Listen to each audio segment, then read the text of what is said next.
On the evening of Wednesday, September 24, 2003, 45-year-old Michael Albert Dohaquez laid down flat on his back on his yoga mat in front of a room full of his students at a yoga studio in downtown Tucson, Arizona.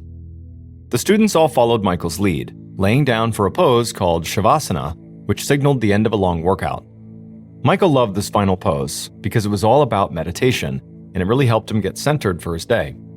And after a few minutes in this pose, when he sat up and told his students to rise as well, he felt both exhausted and recharged. He got to his feet and smiled at his class as everyone else rolled up their yoga mats and got ready to leave.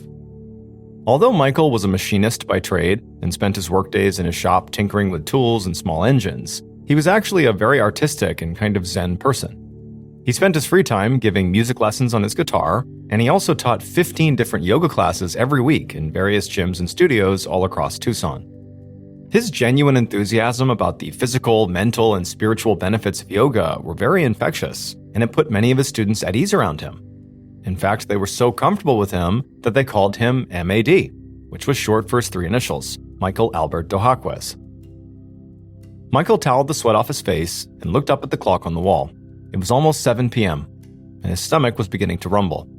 So he asked the class, as they were getting ready to go, if anybody was feeling up to grabbing some food and a few drinks, which was actually a question they were all expecting, because hanging out socially was something that this Wednesday group typically did each week after their workout. One student immediately shouted out that they would, and a few others raised their hands as well.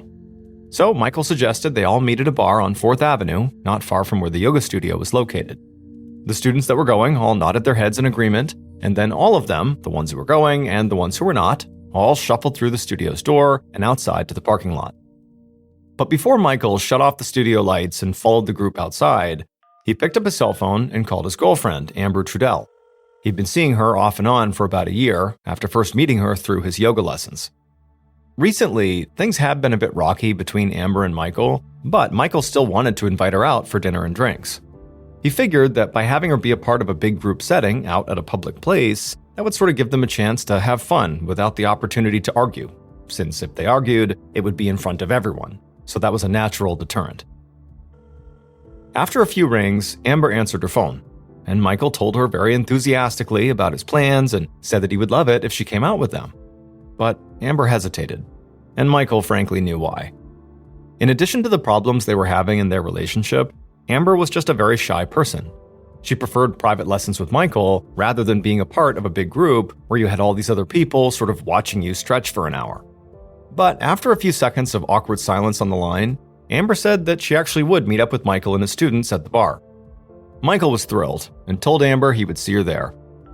Then he ended the call, shut off the lights in the studio, and walked out the door into the parking lot, thinking about Amber. Michael and Amber were opposites, but that didn't really bother Michael. It also didn't bother him when Amber teased him about how he dressed like a hippie with his long hair and beaded necklace and sandals. Michael could take a joke, and above all, he liked to have fun, which in his mind was what he was doing with an attractive woman like Amber, who was actually 17 years younger than he was. Their relationship really was pretty casual, and Michael intended to keep it that way. He'd been married twice already, and was a father to 3 kids, as well as a grandfather.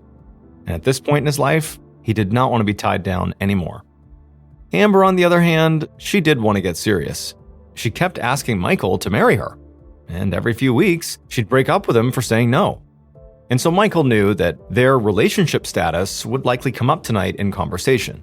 But since there were other people going out with them, he figured maybe he could dodge an argument about it. A few minutes later, Michael walked into the bar on 4th Street and found 5 of his students already sitting at a table. He sat down and ordered a drink, and shortly after that, Michael looked up to see Amber walk in through the front door of the bar. He stood up from the table, gave her a big hug, and then invited her to take a spot right next to him. From that point on, the group ordered some food, and they drank and talked and goofed around until around 8:30 at night when folks started getting tired. At that point, they all paid their checks, and then they left. Now, most of the students were heading home at this point, but Michael, Amber, and one of the students, Michael's friend Eli, decided to continue their night and go have a few more drinks at another bar. So the 3 of them went to another establishment until around 10 p.m. And at that point, Eli decided it was time for him to call it a night. He took some cash from his wallet, put it down on the table, and then he headed home, leaving just Michael and Amber at the bar. And now that the couple was all alone, just as Michael expected, they began to fight. And so Michael began drinking faster and ordering more drinks for Amber, hoping that maybe more alcohol for both of them would mellow them out. 2 hours later, at midnight, when the bartender turned the lights off and then back on again and then announced out loud it was last call, both Michael and Amber were pretty drunk. Michael yawned, finished the rest of the drink in his glass, and asked Amber to come back to his house with him. She said she would, and so Michael and Amber paid their tab and then walked out the front door into the night. Shortly afterwards, the two of them stumbled up the walkway and onto the front porch of Michael's house at 2602 North Sparkman Boulevard. Michael unlocked the door, and then he and Amber stepped into the kitchen.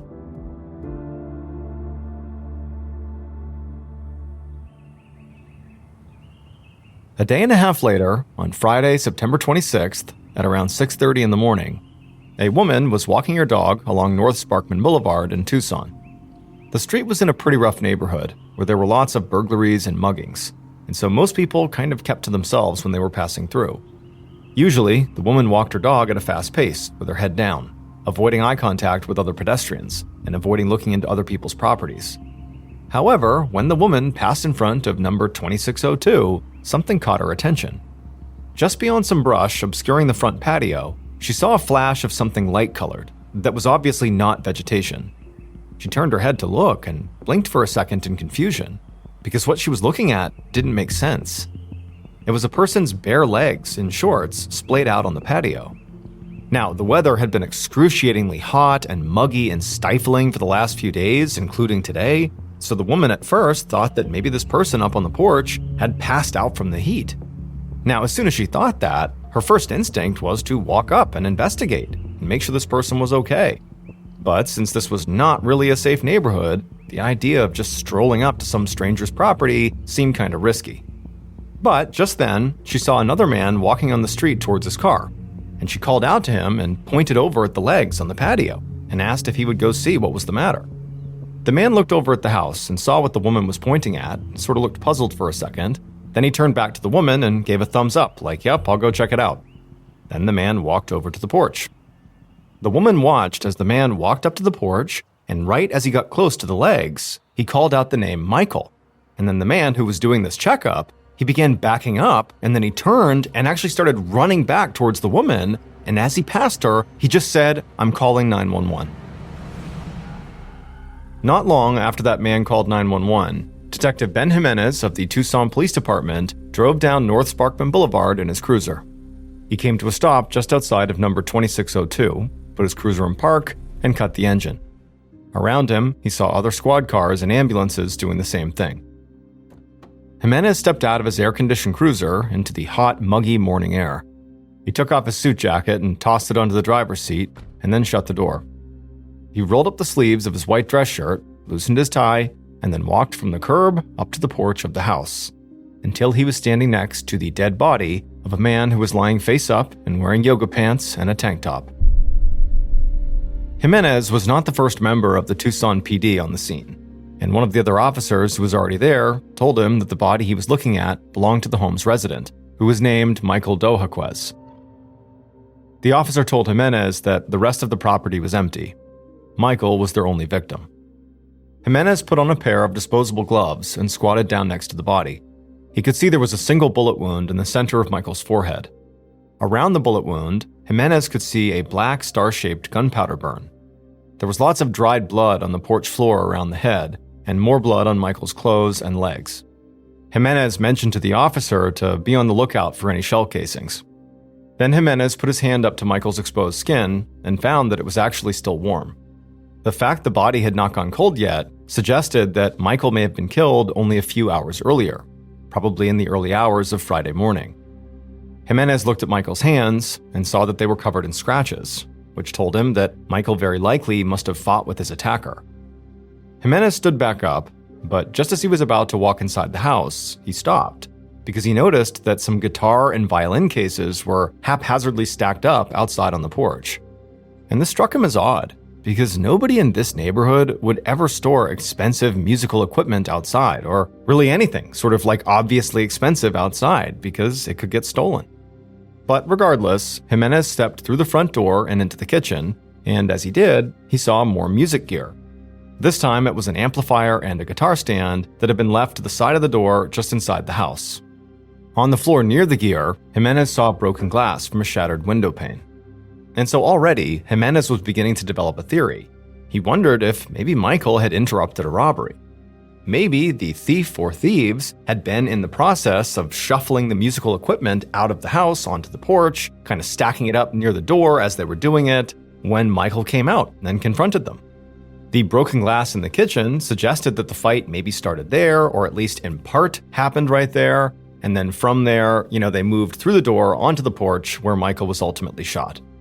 And then when Jimenez did a walkthrough of the rest of the property, he found in Michael's workshop that it was perfectly intact and none of the very obviously expensive tools had been taken or moved. And so to Jimenez, this cemented his theory that very likely Michael had interrupted a robbery. And so very likely, at least according to Jimenez's theory, after the robber shot Michael, he figured that they must have panicked and then just taken off without finishing the job. By this point, the crime scene was swarming with members of the forensics unit and also uniformed officers. Jimenez knew it would take hours to process the scene for blood, fingerprints, and other trace evidence, and also officers were already out knocking on doors in the neighborhood looking for witnesses. So Jimenez decided to leave and go talk to detectives in the burglary division to see if they had any similar cases or usual suspects.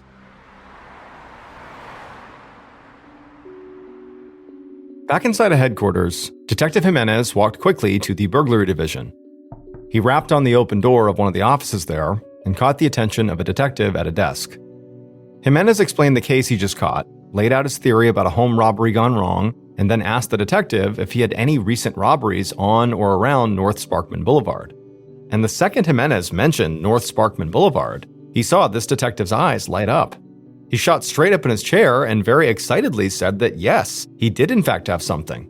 Just 5 days earlier, on Sunday, he had arrested 2 men, Joseph Keyes and David Wynn, for robbing a home in that exact same neighborhood.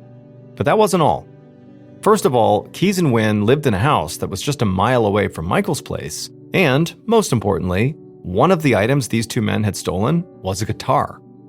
Jimenez knew this was a great starting point, so he got Keyes and Wynn's home address from the detective. Then Jimenez returned to his own desk and began filling out an application for a search warrant. While he waited for a judge to approve his request, Jimenez's phone rang. It was one of the officers who'd been knocking on doors over on North Sparkman Boulevard. The officer told Jimenez that nobody in the area heard any gunshots or any unusual noises coming from Michael's house early on Friday morning. And nobody seemed to have seen Michael at all for a day or two. However, one neighbor told police that on Thursday afternoon, Michael must have been working in his workshop because they'd heard his compressor going. So, the neighborhood canvass had not produced a witness to the killing, but they were starting to build a picture of Michael's final hours. Jimenez thanked the officer for the good work and hung up the phone, feeling satisfied. Less than 1 full day into his investigation, and he already had a very promising working theory, he had a search warrant application out to a judge, and he was refining, his victim's final moments to really get a sense of what actually happened here. But for now, it was late in the evening, and he knew he had a long day ahead of him tomorrow. So he shut down his computer and left his office. The next morning was Saturday, and Detective Jimenez arrived at his office to find that his search warrant application for the home of Joseph Keyes and David Wynn had been approved. He also found a copy of the autopsy report waiting for him, along with a couple of reports from other detectives who had begun to reach out to Michael's friends and family. Now, Jimenez was very eager to go search Wynn and Keyes' house, but first he picked up the autopsy report, flipped it open, and gave it a quick read. The coroner had found a .38 caliber bullet lodged in Michael's brain. The star-shaped gunpowder burn around the entry wound meant it had been fired at close range, which Jimenez had already guessed. And also the coroner noted that the wounds on Michael's hands were indeed very likely defensive wounds. The most useful part of the report focused on Michael's time of death. When Jimenez got to the scene and he touched Michael's body, it was warm to the touch, and so he had assumed that very likely Michael had died recently. Jimenez just didn't know exactly when. And the coroner was able to confirm that suspicion. Because Michael had not yet gone through rigor mortis, the coroner was able to establish an actual time of death. Michael had been shot somewhere between 2 and 3 a.m. on Friday morning. And so this information meant that Jimenez could be very specific when he was investigating suspect alibis. This was great news. Jimenez rifled through the other reports, which laid out a rough timeline of Michael's activities before his death. He had taught a yoga class on Wednesday night and gone out for drinks afterwards with some students and a girlfriend who Michael's friends knew only as Amber. Then on Thursday, he'd apparently spent the entire day holed up inside of his studio working. Jimenez put the reports down. He'd have to work on tracking down Amber later, but for now, that was not his priority. Instead, he gathered up a team of officers and drove over to the home of Joseph Keyes and David Wynn. When they got there, they knocked on the door, they didn't get an answer, and so eventually they forced their way inside, and immediately they discovered that there was nobody home. However, pretty quickly, once Jimenez walked into the kitchen, he knew coming to this house had put him on the right track, because in the kitchen, there was this very random-looking pile of clothes. Jimenez put on his gloves, squatted down, and one by one, he picked up a bandana, a pair of pants, and some shoes. And he saw that every item in this pile was splattered with blood. Jimenez was thinking that at this point, all he would need to do to close his case was get these items over to forensics and match the blood on these to the blood of his victim. But the next morning, when Jimenez walked into his office, he got two pieces of bad news, one right after the next. The first piece of bad news was that the forensics did not match. The blood found on the bandana, the pants, and the shoes was the wrong type. It didn't belong to Michael.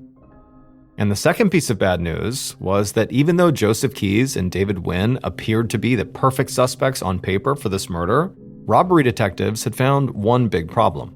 When Michael was shot early on Friday morning, Keyes and Wynn were both already sitting inside of a jail cell. And so, just 2 days after Michael's body was found, Detective Jimenez found himself back at square one. Jimenez sat at his desk, flipping through reports from the crime scene, and hoping he'd stumble upon a detail that maybe he missed. And after about an hour of doing that, he did find something. On a list of items found inside of Michael's house, Jimenez saw a cell phone. At this time, in 2003, not everybody had a cell phone yet, so it wasn't something police immediately looked for when they arrived on a crime scene. Also, cell phones at this time did not contain the kind of evidence that they would today. There was no internet access on any of them, and people didn't send a whole bunch of text messages or really use them nearly as much as we do now. So Jimenez got up from his desk and walked to the evidence room to get the cell phone. And once he had it, he went straight to the single most useful piece of information the phone contained, and that was the call log. The detective began scrolling through the list of people Michael had spoken to before he died. And at the top of that list was the phone number for a contact listed as Amber Trudell. Jimenez read the name and immediately felt a jolt of excitement. Michael's friends had said that his girlfriend was named Amber. He had meant to track her down, and now he was staring down at, very likely, her phone number. Jimenez took the cell phone and went back to his desk. There, he used his own phone to dial Amber's phone number, but there was no answer.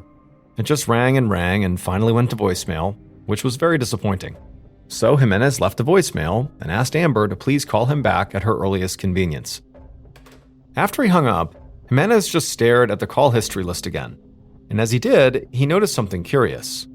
Michael had been killed on Friday morning, but his last call, which was to Amber, was made on Wednesday night.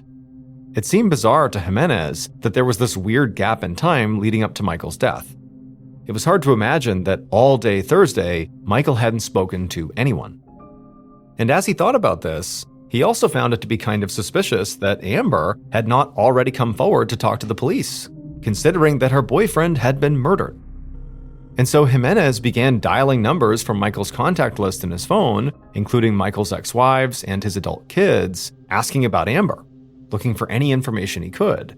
But it seemed like no one really had any information about who this person was and what her role was in Michael's life.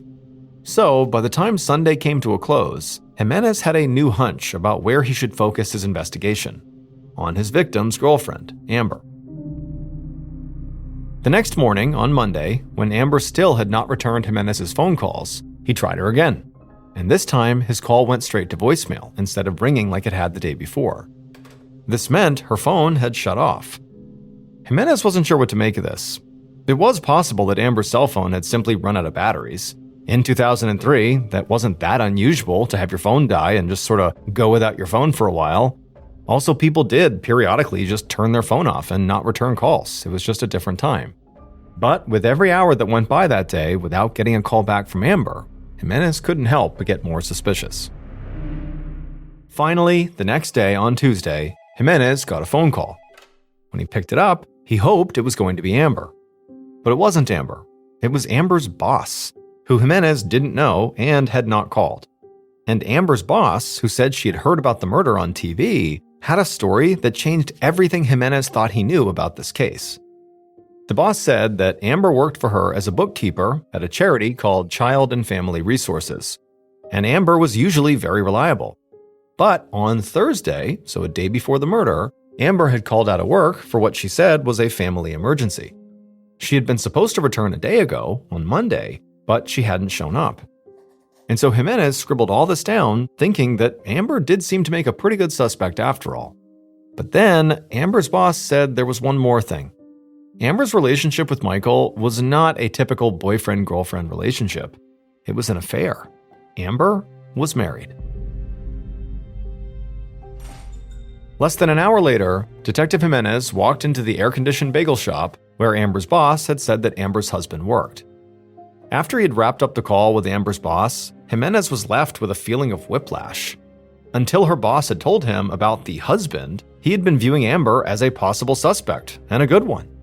But now he was starting to wonder if maybe she was some kind of a victim. After all, right now she was still unaccounted for, nobody had heard from her, and this affair certainly gave her husband a very solid motive to potentially harm her, or harm Michael, or both. All Amber's boss had known about Amber's husband was his name, Justin Goodwin, and his place of employment, this bagel shop. However, when Jimenez asked the employee at the counter if Justin Goodwin was working, the employee looked surprised and kind of nervous, and just shook his head and said no. Then he told Jimenez to wait and left the counter to go into an office in the back. And then after a minute, another man walked out to the counter and introduced himself as the manager. And he told Jimenez that he was sorry, but Justin had worked here, but he quit his job very suddenly just the day before. To Jimenez, it was sort of head-spinning how quickly this new theory that Justin could be involved here was picking up steam. So he asked the manager if he knew anything about Justin's wife, Amber. And the manager made a sort of pained expression. He told Jimenez that all he knew was that their relationship seemed very tumultuous. In fact, Justin had once missed work because he'd been arrested for domestic violence. Jimenez could barely contain his eagerness as he asked the manager for Justin's address. Then, after he got it, he left the bagel shop and sped to the home of his new prime suspect. But when Jimenez arrived, the lights were off in the house. The driveway was empty, and nobody answered the door. And so Jimenez walked around to a few of the nearby houses and spoke to the neighbors, sweating in the heat the whole time, but they all said that they hadn't seen Amber or Justin for at least a few days. Disappointed, Jimenez gave them all his card and asked them to call him if they remembered anything or if they saw or heard anything out of the ordinary. For the next 3 days, Jimenez and his team searched for Amber and Justin and put out notifications to neighboring police departments to be on the lookout for them. But he didn't make any progress until Friday, October 3rd, exactly 1 week after the murder, when one of the neighbors whose doors he had knocked on called him back. It was a woman, and she sounded breathless and excited. She told Jimenez that he had to come back to Justin's house right now, because at this very moment, she was standing at her window and watching as Justin and another man were taking all the furniture out of Justin's home and loading it into a rental van. Jimenez immediately ran out of his office, hopped in his cruiser, and he sped over to Justin's house. And when he got there, he saw a man who he instantly recognized from the mugshots as Justin himself. And just like the neighbor had said, Justin clearly was taking furniture from his house and putting it into this van. Jimenez hopped out of his cruiser, quickly identified himself as a detective, and asked Justin what he was doing and where his wife was. Immediately, Justin looked nervous. He told Jimenez he was moving, which certainly wasn't illegal, and as for his wife, he said he had no idea. He said they were getting a divorce, and she was on her own. Then Justin did something that caught Jimenez totally by surprise. It was swelteringly hot outside, and at some point Justin lifted up his shirt to wipe the sweat off his face. And when he did, Jimenez saw tucked in Justin's waistband was a gun. Now, Jimenez had no idea if Justin had a license to carry this gun, But considering the entire circumstances, it was too much to overlook. And he told Justin he had to come down to the station and answer some questions.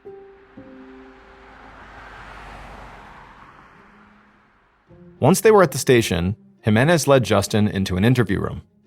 At this point, the red flags around Justin were almost comically conspicuous. He had been arrested for domestic violence in the past, his wife was having an affair and now she was missing, and her affair partner had been shot to death. Justin had quit his job and cleaned out the house where he and Amber lived, all while armed with a gun. So when Jimenez sat down at the table inside of this interview room, he felt pretty confident that he had his killer right in front of him.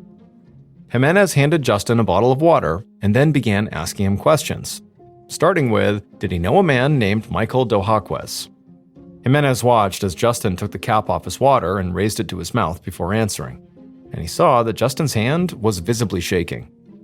After a second, Justin just said no, he didn't know anybody by that name. When Jimenez followed up and said that Michael and Amber were having an affair, Justin denied knowing that too. He said that he and Amber clearly were having problems, they were getting a divorce, but those problems had nothing to do with anybody named Michael. He swore again that he really had no idea where Amber was, and insisted that all of the incriminating facts that seemed to surround him were just a coincidence. Right as Jimenez was starting to get frustrated with Justin, feeling like he was blatantly lying to him, there was a knock on the interview room door. Jimenez turned around to see another officer step inside, holding up Justin's cell phone, which they had confiscated along with Justin's gun when they questioned him. The officer apologized for interrupting, but asked Jimenez if he could please step out of the room and speak to him for a moment. Jimenez got up and left the interview room, and the officer handed him Justin's cell phone. He explained that the whole time Jimenez had been questioning Justin, it had been ringing incessantly, and finally he had just picked it up. The voice on the other end belonged to a woman, and she had hung up as soon as he, the officer, had identified himself as police. However, the officer had traced the phone number and found that it belonged to the Extended Stay America Hotel right there in Tucson. Jimenez could not believe his luck.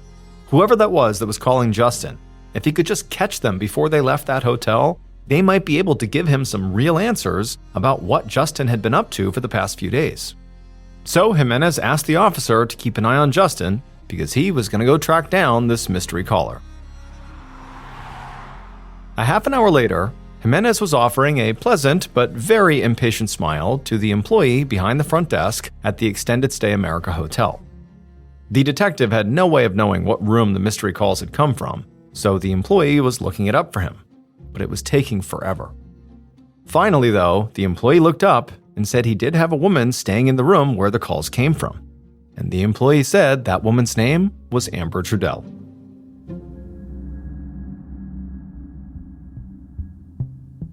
Detective Jimenez would take Amber back to the police station and would spend the next several hours untangling her story and Justin's. The detective's murder case was changing faster than he could even keep up with. First, it had looked like a robbery, and he'd had 2 slam-dunk suspects, but that had fallen apart in days. Then he had Amber Trudell, the suspicious girlfriend, who he thought maybe was dodging his calls because she was guilty, but Amber had turned out to be missing, and a possible victim.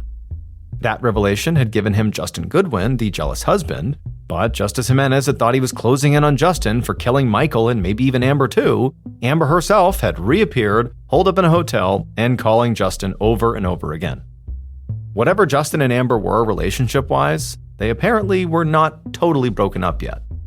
And so now Jimenez was considering yet another theory, that maybe Justin and Amber had killed Michael together. He figured he could put them both in separate interview rooms, take each of their statements, and then grill them on the inconsistencies that he was absolutely certain he was going to find. But that didn't happen. To Jimenez's shock, Justin and Amber's stories matched each other perfectly. Yes, they said they were having marital problems, and yes, they saw how suspicious all their behavior looked.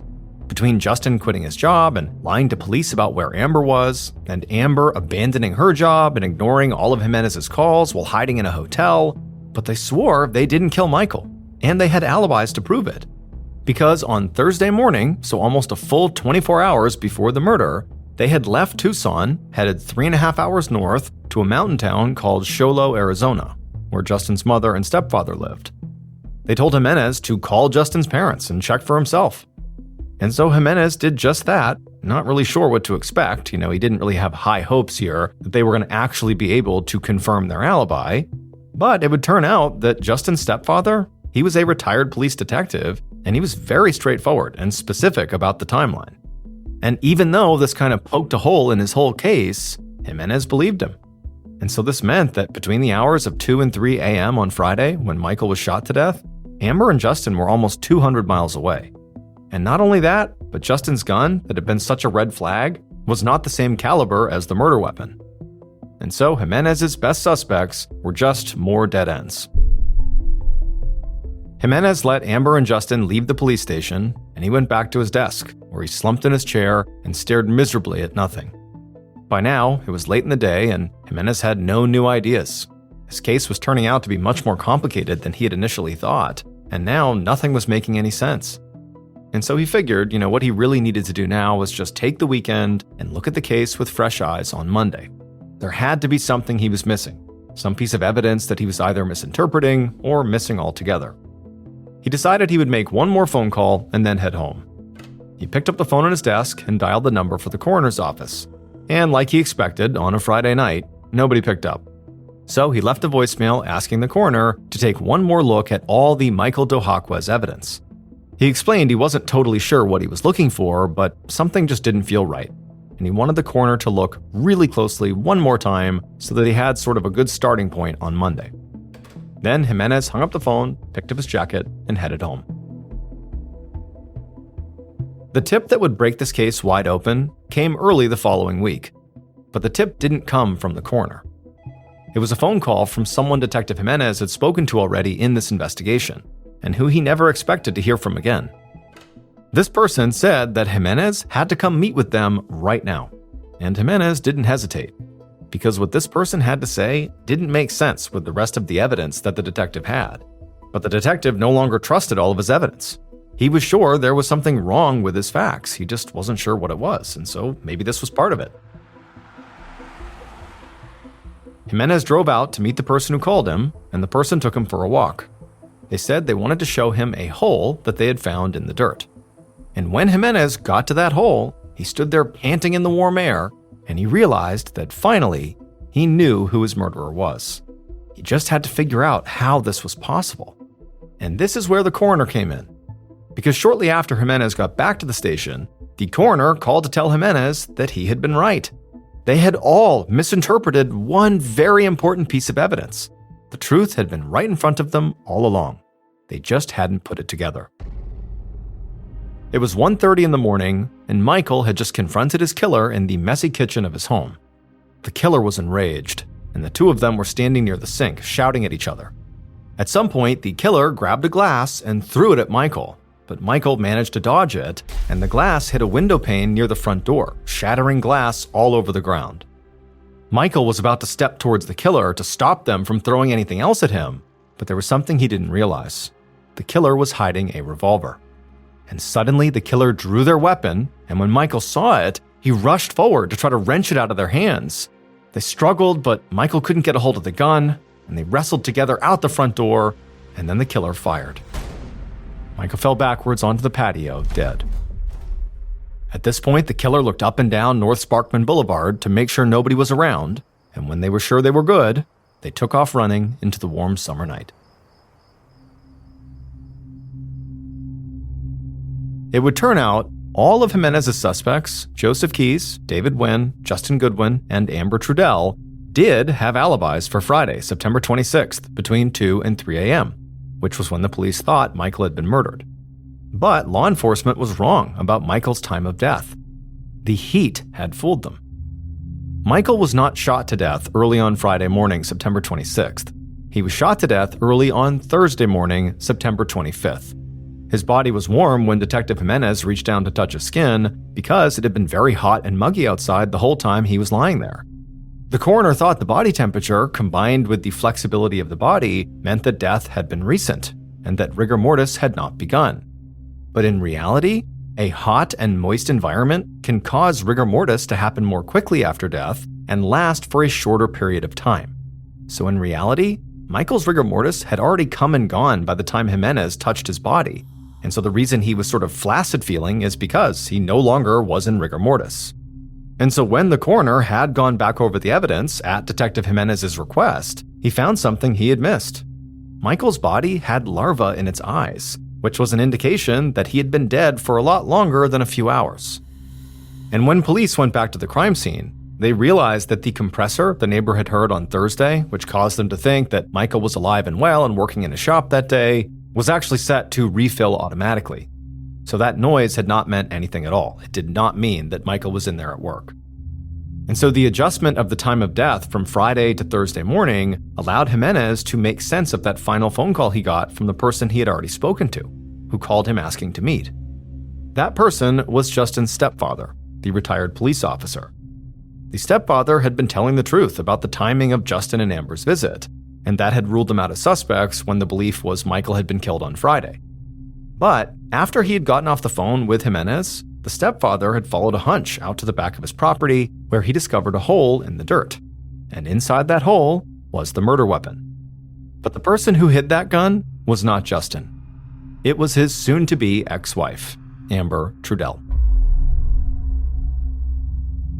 On Friday, October 10th, an arrest warrant and a nationwide alert was issued for Amber, who had fled Tucson. U.S. Marshals arrested Amber at her grandmother's house in New York. During her trial in March of 2005, Amber claimed that Michael sexually assaulted her on the night he was killed, and that he himself was actually the one who pulled the trigger during their struggle, which resulted in him being shot and killed. However, she was still convicted of second-degree murder and was sentenced to 13 years in prison. On October 19, 2016, Amber was released from prison, having served out her entire sentence. A man in his 40s was sitting in a cafe, munching on a ham and cheese sandwich for lunch. Now, usually, the man had more lavish lunches, but today he was in a hurry to get back to work, and this was all the cafe offered. But then, the most wonderful smell filled the air. The man inhaled deeply, enjoying the heavenly aroma of whatever this food was. It smelled like this incredible hot dish. He looked around to see which table the smell was coming from, but as he scanned the restaurant, all he saw were other patrons eating basically simple sandwiches just like him. And then he remembered this cafe didn't even serve hot meals. But at the same time, he realized he knew that scent from his childhood. It was the smell of the delicious Spanish fried eggs that his mother used to make, called huevos rotos. This was not the man's first phantom smell. A few weeks ago, his apartment had filled with the amazing aroma of his mother's cooking, completely out of nowhere. But now, in this cafe, just like that time in his apartment, the sweet smell suddenly turned sour. The man could taste something metallic in his mouth, and the foul odor of sour milk lingered in the air, making him gag. And so suddenly, a wave of panic crept over the man. He didn't know why he kept smelling things that weren't there.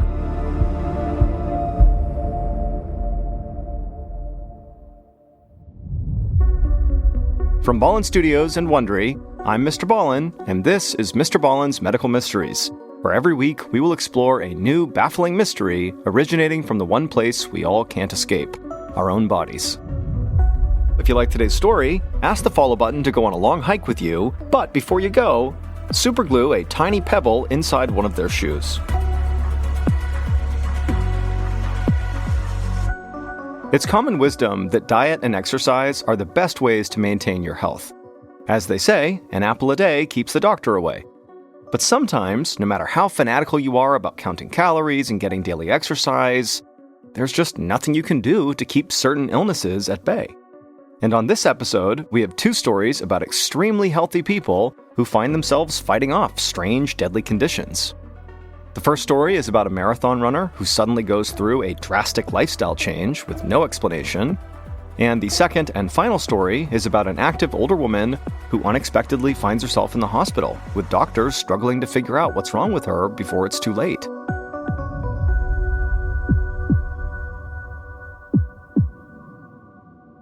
And now here's our first story called No Reservations. On a sunny morning in 1993, 42-year-old Roberto Nunez was on his daily run through his hometown of Granada, Spain. And as usual, along this route, He ran past delivery trucks parked outside of restaurants, and kitchen workers carried crates of food from these trucks into the back of the restaurants to prepare for the day's meals. Now, Roberto had never really paid these restaurants much attention. He was an athlete, and to him, food was just fuel, not some delicacy. But that morning, right after passing by the restaurant and smelling the smells of the food, he happened to run past a local bookshop. And for whatever reason, something in that bookshop caught his eye. It was a fine dining cookbook, beautifully displayed in the front window. And for some reason, Roberto stopped his run and just stared at this cookbook. Something about the meal on the cover just looked irresistible. He was so drawn to it, he could almost taste the food in his mouth. Moments later, Roberto found himself inside the bookstore, asking for a copy of that book. As the shopkeeper went to go get a copy of this book, Roberto wandered toward the culinary section of the store and began flipping through the other cookbooks. And by the time the shopkeeper returned, Roberto had a whole pile of them in his arms. When Roberto left the bookshop, he couldn't run anymore because of how heavy all these books were he'd just bought, and so he walked his way home. And then when he got home, he lined up all of his beautiful new cookbooks on his kitchen counter and just stared for a second, marveling at all the food on the covers. Then he went to his refrigerator to grab a container of yogurt, his usual breakfast. But now, as he stared down at the cup of plain, unflavored goop, his tongue seemed to recoil inside of his mouth. He felt like he could almost taste the plastic container and metal spoon before he even took a bite. Suddenly, Roberto's everyday breakfast seemed totally unappealing. And so for the first time in his entire adult life, Roberto decided to take himself out for breakfast. He walked to the nearest open cafe and read their extensive menu, and all the items sounded delicious. Unable to choose, he just asked the server to bring him the most popular dish and one of every side dish on the menu. 20 minutes later, Roberto's little cafe table was so full of plates, he could barely find a spot to set down his espresso mug. Roberto stuck his fork into a potato omelet seasoned with chives and garlic. He took a bite, and it felt like his tongue was exploding with pleasure. He'd had all these foods before, but they had never triggered a response like this. He felt a rush of joy as he leaned over his cafe table and devoured every bit of food his stomach could fit. A few weeks later, Roberto was pacing in his kitchen on the phone, making reservations at one of the most exclusive restaurants in Granada. For the past couple of weeks, he and his wife had been eating out for almost every meal. Roberto didn't know what had come over him. He'd never been a food person, but now he was spending nearly all his time researching the best restaurants in Granada and then making plans to dine at each of them. Meanwhile, his running shoes sat abandoned in his closet. In fact, he hadn't gone running even once this week. Roberto was a marathon runner, but his heart just was not in running anymore. He'd totally stopped counting calories and monitoring his carbohydrate and protein intake. His only long-term goal at the moment was a grand European road trip so he could try all the famous restaurants he'd been reading about. In fact, calling a travel agent was the next item on his to-do list. He intended to eat at every single Michelin-rated restaurant in the entire world. Roberto finalized another restaurant reservation and then hung up, marking the appointment on his calendar, and then he called the next restaurant on his list. 4 years later, Roberto sat at his computer typing up a restaurant review. By this point, his entire life now revolved around food. Every free second was spent eating, planning to eat, or traveling to the best restaurants all over the world so that he could write about them. Roberto looked a lot different now, too. Roberto had really not been running at all over the past few years, and between that and his sedentary lifestyle and new love of gourmet food, he'd gained a good 60 pounds. He'd had to buy a completely new wardrobe, but Roberto didn't mind. He'd actually never had so much fun in his life as he had now, being a foodie. The passion he now felt for food rivaled the sense of accomplishment he used to feel at the end of marathons. It was like he had finally found his real life's purpose. Roberto sat back in his home office chair and closed his eyes, trying to remember the subtlety of a glaze he'd tasted at lunch. He breathed in deeply, then sat up looking around. He breathed in again, and a warm, savory scent filled his nostrils. His entire apartment was suddenly filled with this heavenly aroma, even though he wasn't cooking anything at all. It took him a minute to place this wonderful smell, and then he had it. It was his mother's cooking, a spicy potato dish she used to make him when he was a kid. Confused, Roberto went to the kitchen, wondering if maybe his wife had come home and started making dinner without him noticing, but no, the kitchen was dark and empty. So Roberto wandered the house, running scenarios through his mind that might explain the smell. At first he thought, maybe a window was open and outside smells were coming in. But when that wasn't true, he began to wonder, did somebody break in and were they eating inside of his house? Now he knew that made no sense, but the more he wandered the house, the stronger the smell of his mother's cooking became, but there was no reason for it to be in his apartment. It just made no sense. Roberto was feeling freaked out, especially when, moments later, the smell changed from delicious to sour. He stopped and covered his nose as a chemical-like odor filled the apartment. But even with his nose covered, he could still smell it. Worse, he could taste it on his tongue. He gagged a little, then went to the kitchen to spit in the sink. He flung a window open, trying to air out the smell, and then as quickly as the smell had come on, it disappeared. Roberto stood in his living room feeling very unnerved, trying to tell himself that there had to be some rational explanation here. He told himself that it must have been a neighbor cooking a familiar recipe and accidentally burning it on the stove. But despite his best efforts to convince himself that that really happened, he still felt very unsettled as he went back to his computer to finish his review. A month later, Roberto was at a local cafe enjoying one of his favorite breakfasts, a potato and chorizo omelet with a side of fruit and some bread. He'd just finished slathering the bread with some butter when his nose caught a whiff of that same savory scent he had smelled inside of his apartment. The smell was his mother's cooking, specifically her huevos rotos, a traditional Spanish breakfast she used to make when he was a kid. Roberto looked around, wondering if the smell was coming from a neighboring table, but he was the only one with a plate of food. Roberto picked up his espresso and breathed in deeply, knowing the smell of coffee beans can clear your palate. But when he set the cup down again, that smell was still there. Roberto told himself not to panic, but he was worried. He decided that perhaps it was time to see a doctor about all these phantom smells. A few days later, Roberto was at a neurologist's office explaining how he was smelling all these things that weren't actually there, and he was concerned that he was losing his mind. Now, the neurologist didn't want Roberto to panic, but he did think Roberto might be experiencing smell hallucinations. And they're rare, but very real, and they can be the sign of something dangerous. The doctor explained that smell hallucinations can be caused by head injuries, upper respiratory infections, and in some cases, brain tumors or Parkinson's disease. Roberto did his best to stay calm. He didn't know what he'd been expecting when he got here today, but certainly not being told he could have a brain tumor or Parkinson's disease. The neurologist could clearly read the fear in Roberto's eyes because he immediately told him, don't worry. They'd run some tests and narrow down the possibilities, then figure out what was going on. They'd start by ordering an MRI. Roberto nodded, still feeling very uneasy. And a few hours later, his unease quickly turned to fear as the neurologist showed Roberto his MRI scan and pointed to a long, slender tumor on his right temporal lobe of his brain. Roberto felt petrified as the neurologist explained that the tumor was called a fibroblastic meningioma. It was putting pressure on Roberto's brain and causing him to have these smell hallucinations. The doctor explained that they'd have to surgically remove this tumor.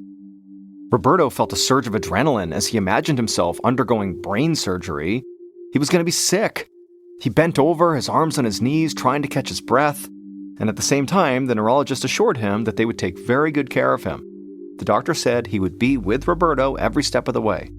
Roberto stood up and nodded. He knew he needed to call his wife and break the terrible news. But then after that, he would call his favorite restaurant to get takeout for dinner. He was in the mood for some comfort food. A few weeks later, Roberto was at home on his couch watching his favorite cooking show on TV. His head was still bandaged from his 14-hour brain surgery, which his neurologist said had been a success, and Roberto had been making slow but steady progress in his recovery. As he flipped through the channels, the mouth-watering smell of roasted chicken suddenly filled the room. And for a second, Roberto was terrified. Was this another smell hallucination? Did the surgery not work? But then he looked up and saw his wife enter the living room carrying 2 plates of roasted chicken, his dinner. His stomach rumbled, and he thanked his wife as she set his plate down on the coffee table and helped him sit upright. Roberto had not had a single smell hallucination since his surgery, and he was hoping that that meant he was cured. And so feeling like he had a new lease on life, Roberto looked forward to getting back to his food blog and the long list of restaurants he still wanted to try. 12 years later, on March 3, 2010, Roberto, who was now 58 years old, stood on the scale at his neurologist's office for a routine follow-up. Even though it had been over a decade since his brain surgery, he still had to get regular MRI scans to make sure there was no new tumors in his brain.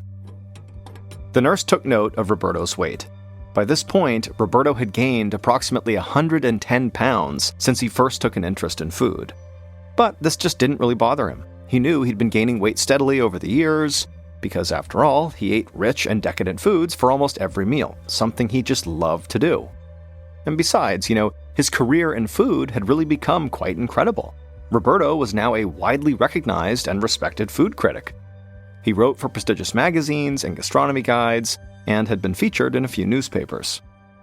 After that day's scan, Roberto waited inside of his neurologist's office, expecting the same results he got after every other appointment, all clear and good to go. Except this afternoon, his neurologist did not look too happy when he came through the door. He told Roberto that the MRI today showed a growing lesion and mild damage in the same areas where his tumor had been, and he believed that the lesion was likely left over from his surgery a decade ago. Roberto was shocked and asked the doctor if this meant more brain surgery. But the neurologist assured Roberto that this lesion was small.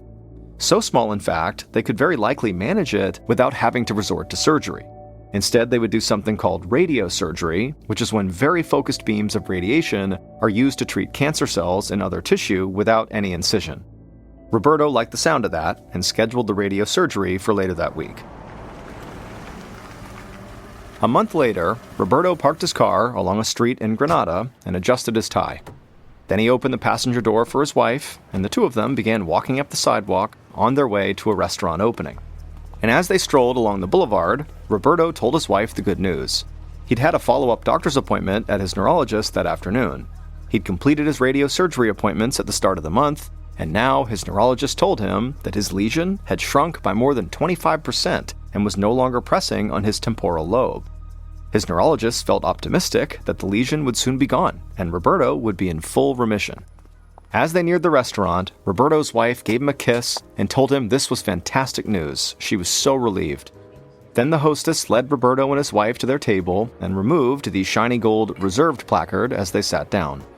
The new restaurant was buzzing with anticipation. It was chock full of well-dressed diners, all clearly looking forward to an excellent night of food. A server came out to pour wine, and moments later, Roberto's first course was set down in front of him. But for some reason, it didn't look appetizing. He stared down at the food, trying to conjure some of the excitement he'd been feeling just moments ago, but he couldn't have been less interested. In fact, he kind of just wanted to leave and go home and get a good night's sleep. But Roberto was a professional, so he made himself eat every course they brought out to him. However, later that night, when he was working on the review, Roberto had to admit that his heart just wasn't in it. And so for the first time in more than 15 years, food just didn't really interest him. And the next time Roberto saw his neurologist, he learned why. It would turn out the tumor and lingering lesion pressing on Roberto's temporal lobe, known as the amygdala, was what had caused not only his hallucinatory smells, but his extreme interest in food. The pressure from the tumor created a brain injury, which in very rare cases can trigger a bizarre brain and eating disorder called gourmand syndrome. People who suffer from this condition can literally become completely obsessed with fine dining. They become preoccupied with food and sometimes become compulsive eaters, even if they had formerly been very health conscious. And that's exactly what happened to Roberto. Once Roberto's tumor was removed and the lesion was finally reduced, Roberto's love for food basically completely faded. However, despite that, Roberto did not give up on his career. He kept working as a food critic, even if his job was not nearly as enjoyable as it was before.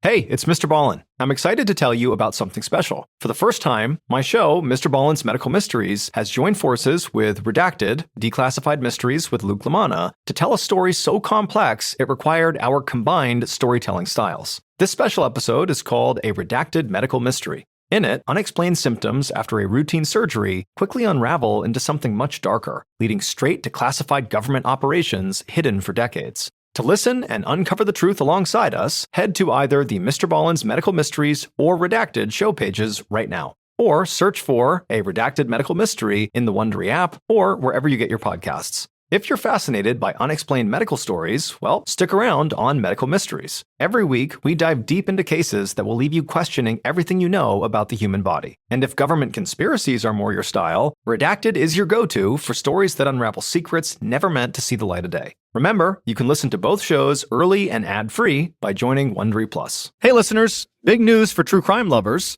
You can now enjoy this podcast ad-free on Amazon Music with your Prime membership. Listen to all episodes of my podcasts, MrBallen's Medical Mysteries and MrBallen's Strange, Dark, and Mysterious Stories, along with a huge collection of top true crime podcasts, completely ad-free.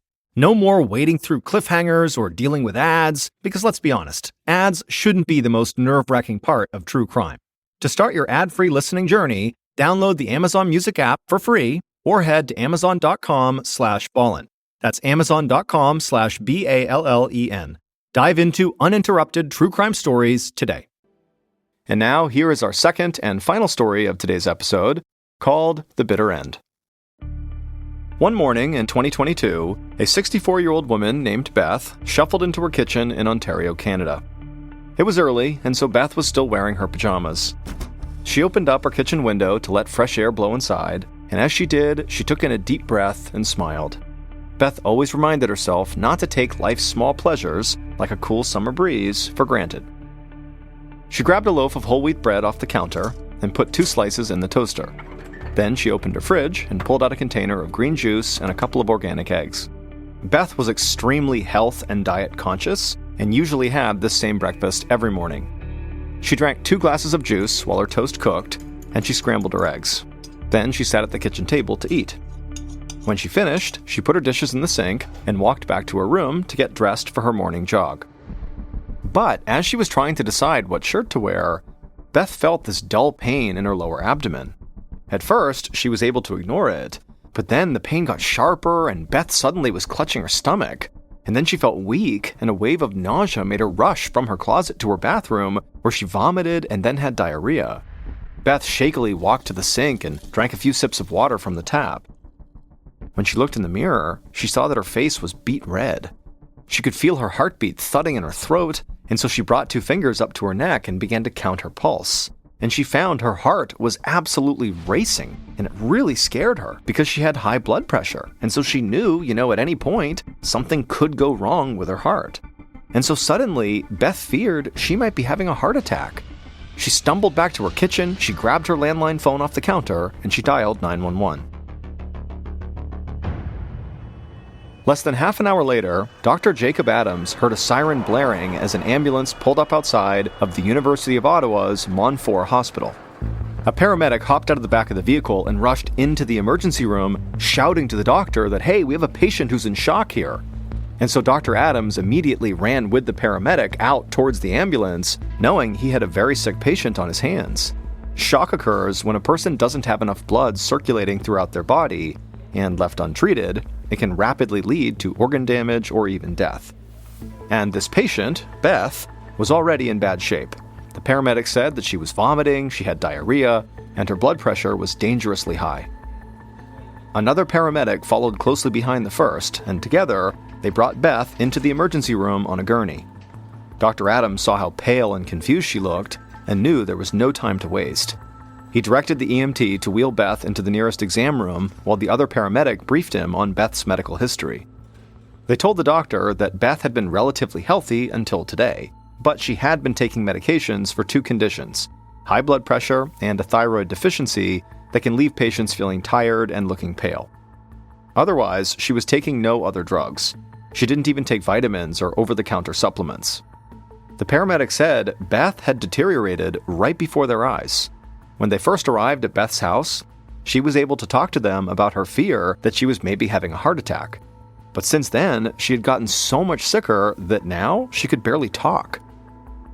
Dr. Adams nodded and thanked the paramedics for bringing her in. Then he watched as the ER nurses went to work on their very unstable patient. One nurse checked Beth's temperature, another inserted an IV needle, and a third wrapped a blood pressure monitor around her arm. At first, it showed that Beth's blood pressure was elevated, but suddenly, it plummeted 100 points. Beth's arms went limp, and she looked like she was struggling to breathe. And so within seconds, Beth's blood pressure had gone from being dangerously high to being so low that she could lose consciousness any second. Dr. Adams took one of Beth's hands and squeezed her fingers, making her skin turn white. He waited for the color where he squeezed to come back, but it took an unusually long time. To Dr. Adams, this was extremely worrying. It meant Beth's blood circulation had become dangerously sluggish. Before they could do anything else, Dr. Adams knew he would need to stabilize Beth's condition. He asked a nurse to start her on an IV fluid drip, and almost as soon as the fluids entered Beth's bloodstream, her blood pressure started rising and her breathing returned to normal. After a few minutes, Beth began to speak, albeit in a strained voice, saying that her stomach was killing her. She said she kept getting these horrible, sharp cramps in her lower abdomen. Dr. Adams assured Beth they would figure out what was going on, but they had to perform a lot of different tests as quickly as possible to do that. And so he told her the best thing she could do was try to stay calm and just focus on her breathing. Beth looked scared, but nodded her head in agreement. Then Dr. Adams called in 3 different medical technicians who all surrounded Beth. One of them took vials of her blood, another examined her abdomen with an ultrasound machine, while the third performed an EKG to test her heart function. Meanwhile, Dr. Adams stood off to the side and considered all of his patient's symptoms, and he began to think about a couple of different things that could have caused her to go into shock. Maybe she was having an allergic reaction, or maybe she swallowed some kind of poison, or maybe she was fighting a severe infection. Now, the first two, allergic reaction and poison, were tough to address right now, but the severe infection could be treated right away. So Dr. Adams called for a nurse to start Beth on broad-spectrum antibiotics, hoping this would stop a potential infection in its tracks.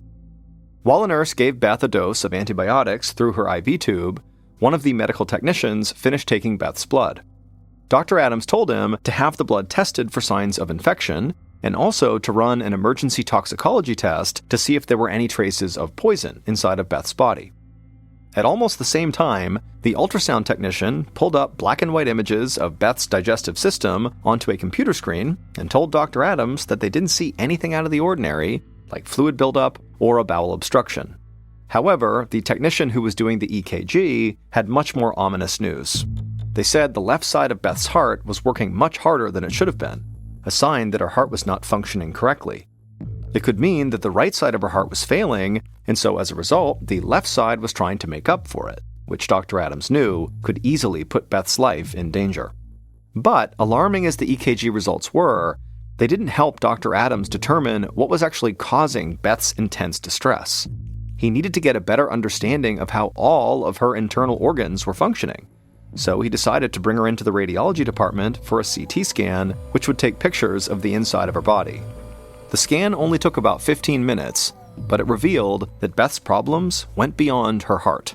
Dr. Adams saw that her small intestine showed signs of inflammation or even a possible obstruction. Though the earlier ultrasound of her abdomen had looked normal, the doctor no longer believed that was accurate. He could tell from the more detailed CT scan that something was wrong after all. And suddenly, Dr. Adams had an alarming thought. Maybe Beth was bleeding internally inside of her digestive system. Severe internal bleeding could explain a lot of Beth's symptoms, including nausea, vomiting, diarrhea, and her sudden drop in blood pressure.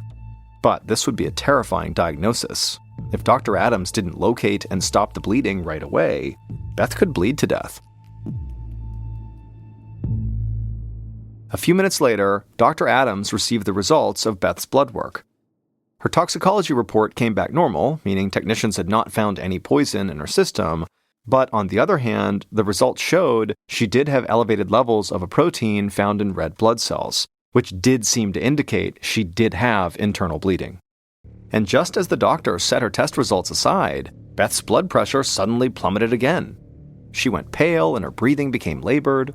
Dr. Adams looked up and noticed her IV fluid bag was empty, so he quickly replaced it with a full one, and as soon as the fluids flowed into her system, just like the last time, her blood pressure immediately stabilized. But to Dr. Adams, this was not a good sign. If Beth was rapidly bleeding internally, IV fluids would keep her going for a while, but eventually it would not be enough, and so she needed a blood transfusion as quickly as possible.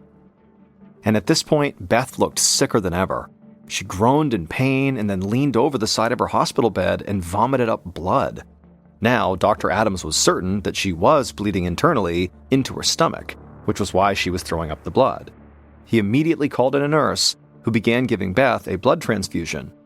He also continued giving her IV fluids and started her on drugs that would keep her blood pressure up and reduce acid in the stomach to hopefully slow the bleeding.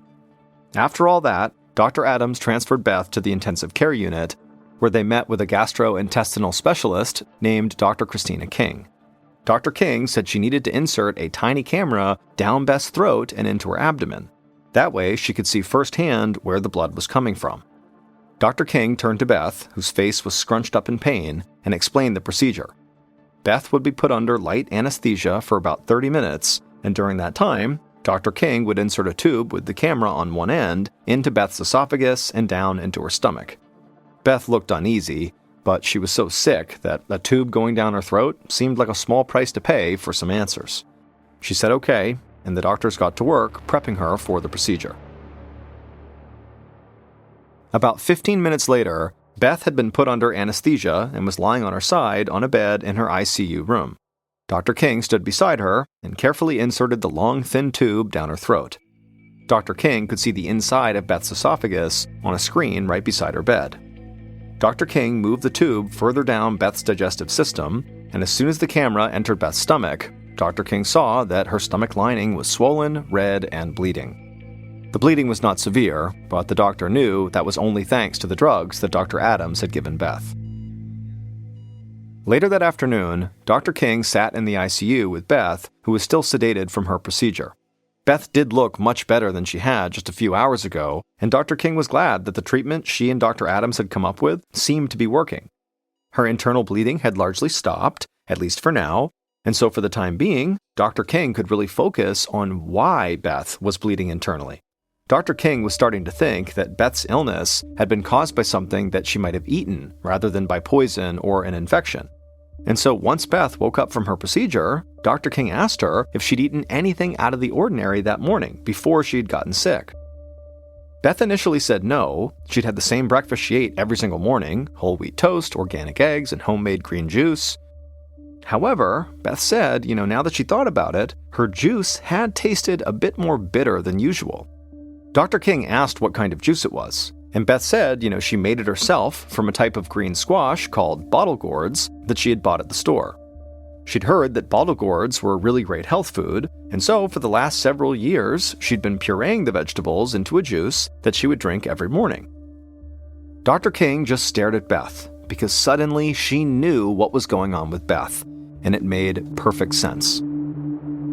Beth had given herself a nearly fatal case of toxic squash syndrome. It's a very rare condition that results from eating poisonous chemicals sometimes found in squashes and gourds. These toxins are called cucurbitacins, and they taste very bitter. Over hundreds of years, people have bred squashes to have only trace levels of these toxins. But sometimes the plants can still develop high amounts of cucurbitacins as they grow, and people who eat a lot of those types of vegetables can get dangerously ill. Beth went to her local grocery store and unknowingly bought bottle gourds that did contain a dangerous amount of these toxins.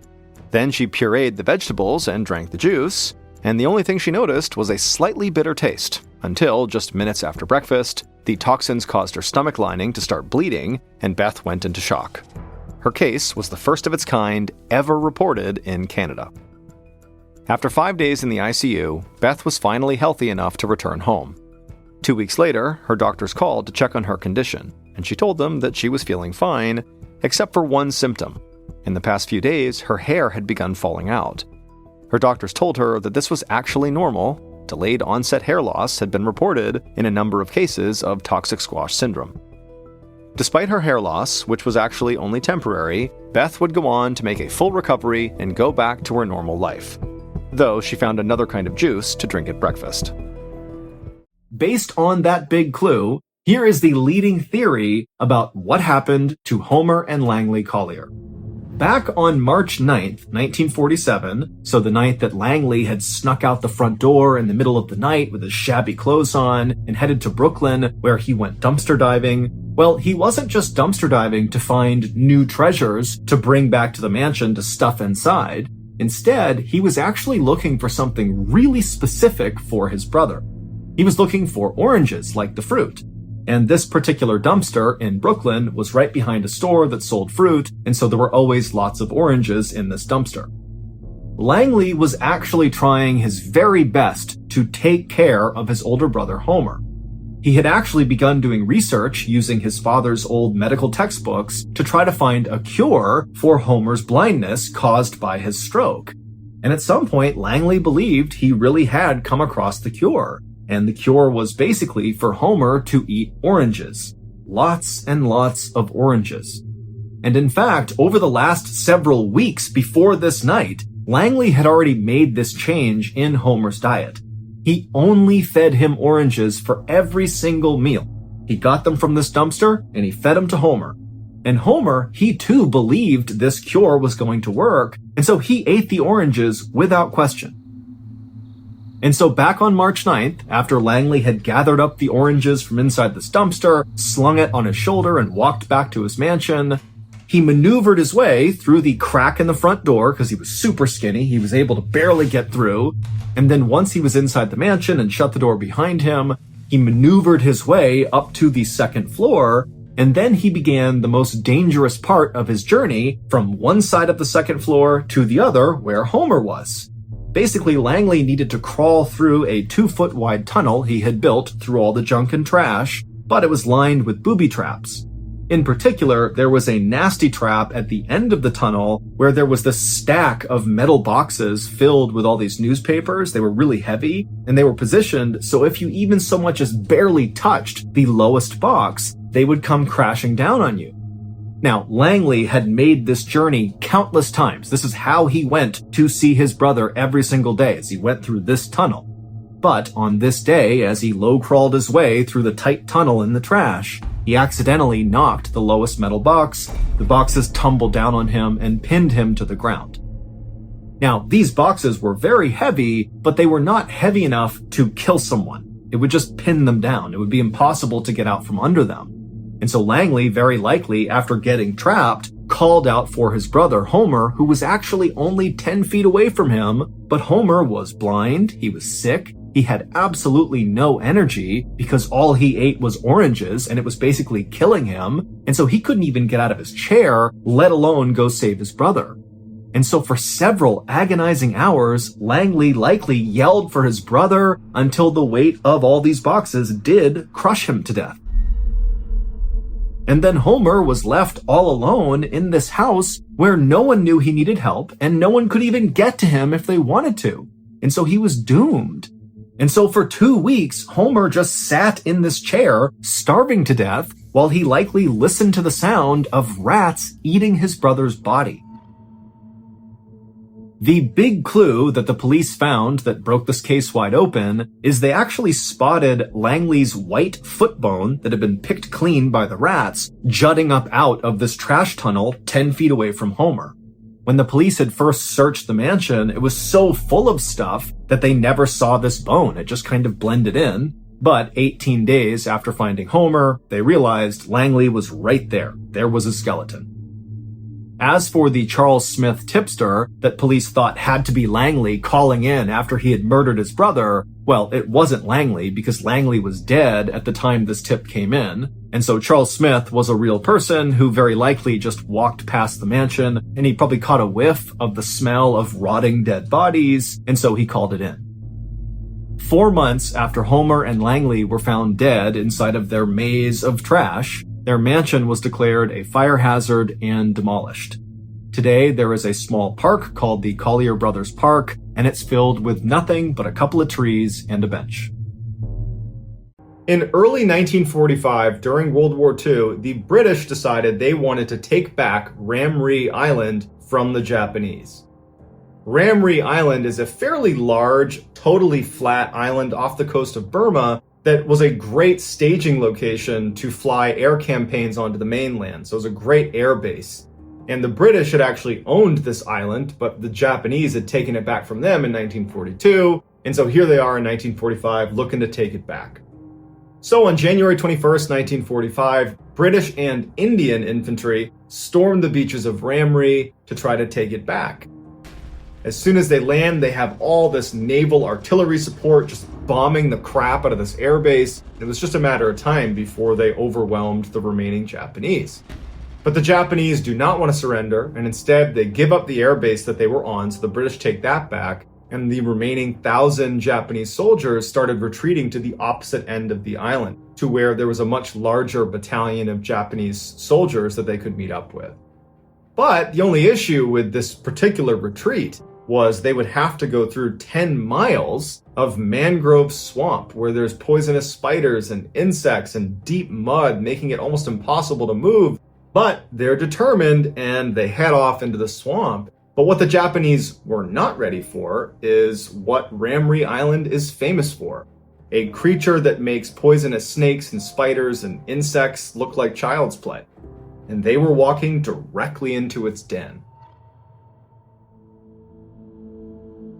The British troops decided we're not going to go chasing them into the swamp. And instead what they did is they set up boats, blocking positions outside of the swamp. If any of the Japanese tried to escape, they would be there waiting. And so the only way the Japanese could get out of there would be to go to the absolute other end, 10 miles away, where their Japanese counterparts were.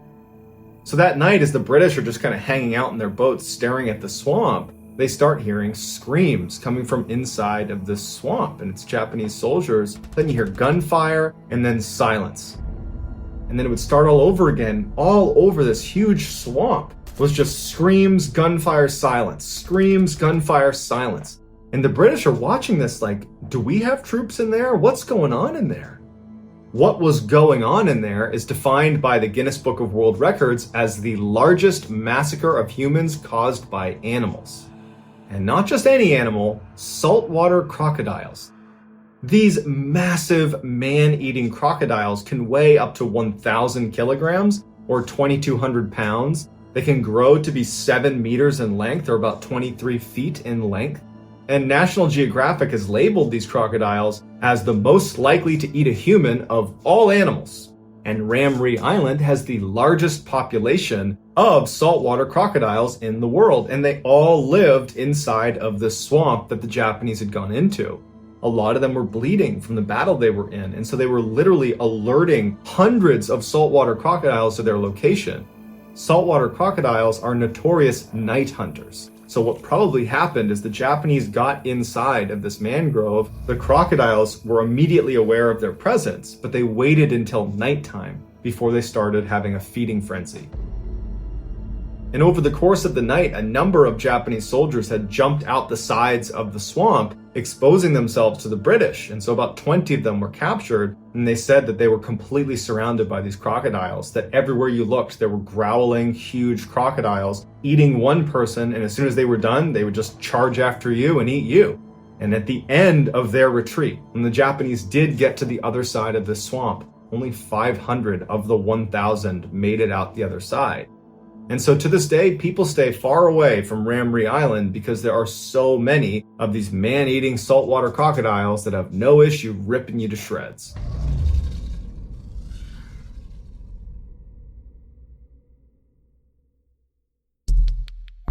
Our next story is called Set Z.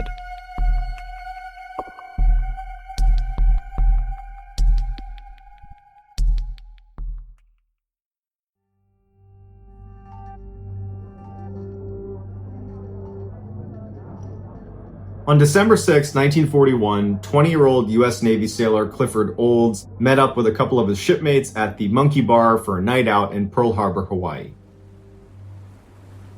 The next morning, just before 8 a.m., Cliff was back on board his ship, the USS West Virginia. He was starting his workday when the Japanese launched the surprise attack on Pearl Harbor. Cliff's ship was a prime target and was quickly hit with 2 bombs, 7 torpedoes, hundreds of people are dying on board, and very quickly his ship is starting to sink. On board a Navy ship, there's all these different conditions the ship is set to depending on what you're doing, whether you're at war or you're just docked in peacetime, and all of these different conditions have very specific instructions. And one of those conditions is condition Z. Better known as setting Z, if the captain of a ship calls this out over the loudspeakers, every single hatch inside of that ship is shut and locked. If your ship is sinking and you say set Z, you are sealing all of those compartments so no more water can flow into them, and you can maintain a little bit of buoyancy so you don't sink quite as fast. But if you set Z as your ship is sinking, especially if you're getting attacked and there's all these holes in your ship, there's a good chance when you seal those hatches, you're going to be sealing people inside of these rooms and they will not be able to get out again. So when that call comes out over the loudspeakers, set Z, everybody knows to get the heck out of their compartments so that they do not get trapped inside of one of those rooms. On Cliff's ship, set Z was called over the loudspeakers, and Cliff, along with Ron Endicott, who was 18, and Buddy Costin, who was 21, were at the bottom of the ship in the freshwater pump room, and when someone came by and shut and sealed their room, they did not see them in there. And so probably the three of them ran to the door and were banging on it and trying to get someone's attention, but in the chaos of the moment, that person on the other side of the door that could have opened it up again was now gone. Even though the set Z procedure did prevent water from going into certain cabins on the West Virginia, it still would sink to the bottom of the ocean along with 17 other ships.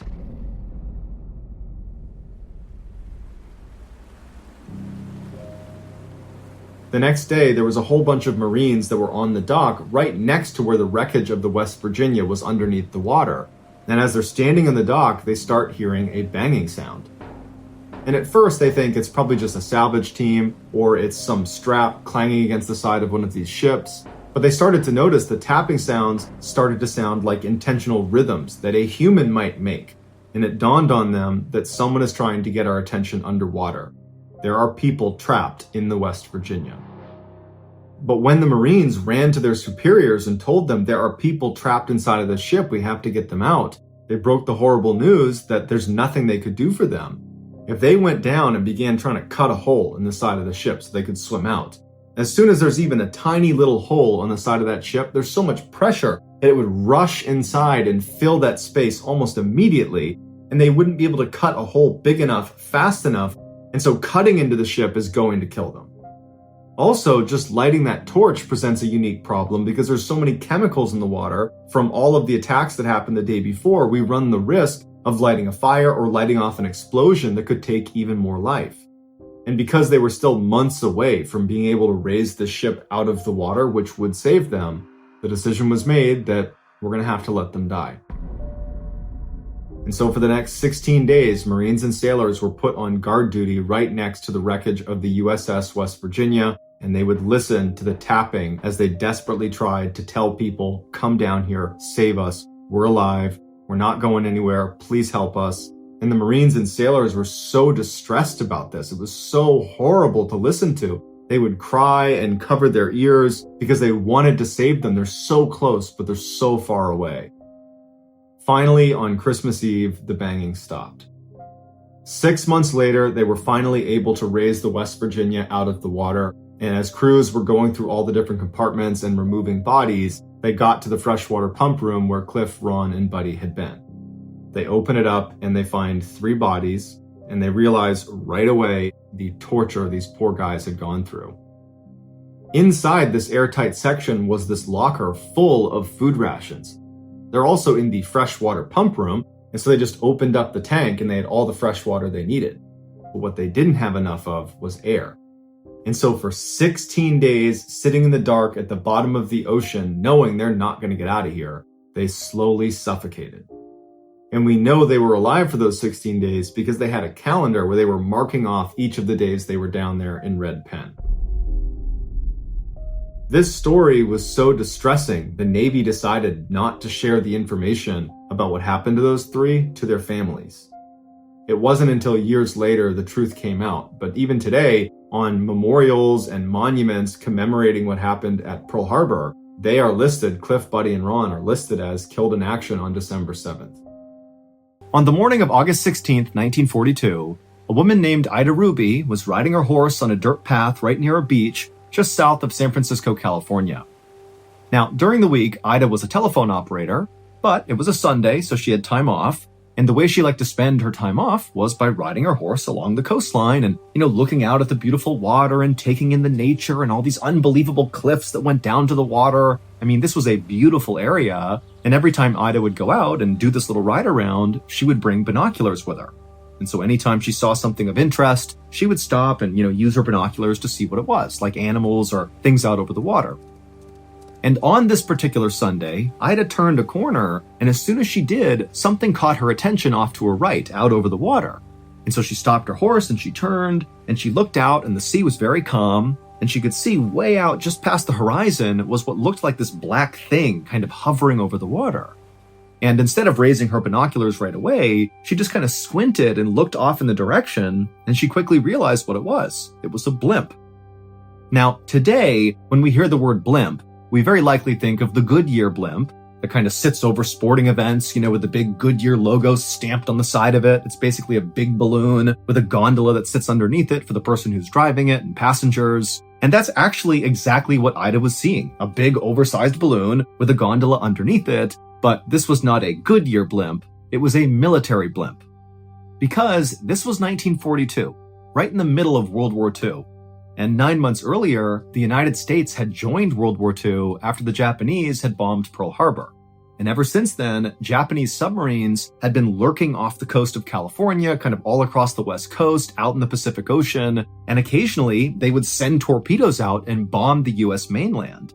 And so the United States responded to this by launching this fleet of blimps that basically were able to get really low to the water, that could move really slowly, and they would basically fly all along the Pacific coastline looking for Japanese submarines. They could literally go down, and from their gondola, they could look down and actually see submarines and mark them for bombing runs or, scare them off.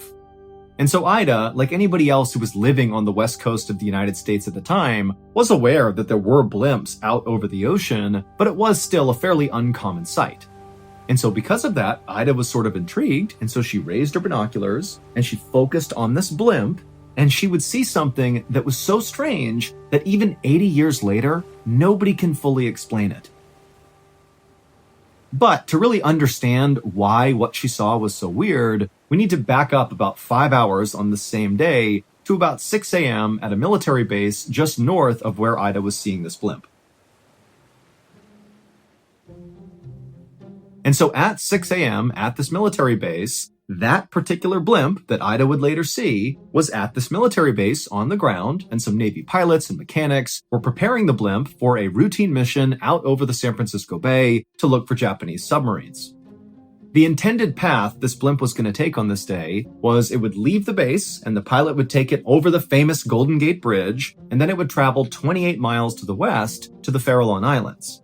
And then from there, the pilot would go 20 miles to the north to a peninsula called Point Reyes, and then from there, the pilot would head south along the coastline all the way back to base. This whole mission profile was scheduled to take about 4 hours. The pilots for this mission were going to be a 27-year-old Navy lieutenant named Ernest Cody and a 34-year-old officer named Charles Adams. And both of them were very experienced blimp pilots. They had done missions like this many times before. This was going to be a very routine mission for them. And then also, in addition to those two pilots, there would be a Navy mechanic who would join the two pilots in case there was any malfunctions with the blimp during the mission. And so everything was going to plan with this blimp that morning. There was nothing unusual about this mission.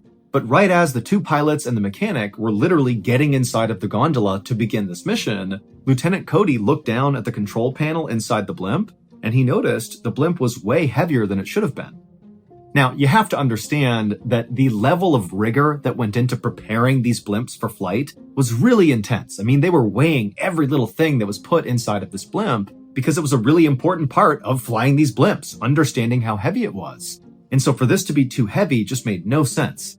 And so at first, Cody and Adams began tapping on the control panel, thinking maybe the panel itself was malfunctioning, and if they hit it hard enough, the little ticker would go back to a normal weight. But despite, hitting the panel, it still showed it was too heavy. And so they flagged over the mechanic who was going to be joining them on the flight anyways. And the mechanic looked and kind of thought for a second and then realized, that day it had been very foggy. And so it was totally possible that all this extra moisture in the air had stuck to the surface of the balloon. And so collectively that had added quite a bit of weight. I mean, this is a massive balloon, a lot of surface area, a lot of water.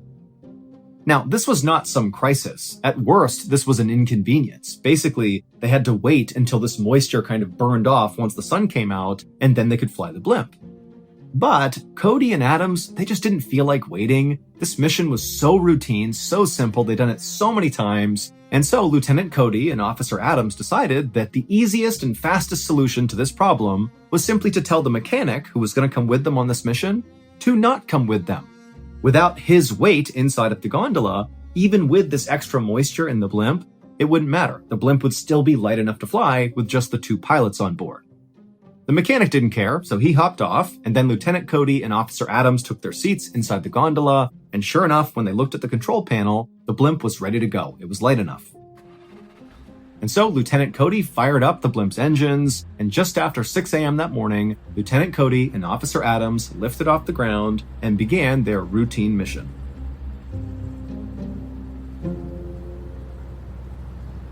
About an hour and a half later, at 7:38 a.m., Lieutenant Cody radioed back to air control, saying that so far the patrol had been totally routine, everything was going smoothly, they hadn't seen any Japanese submarines or anything out of the ordinary.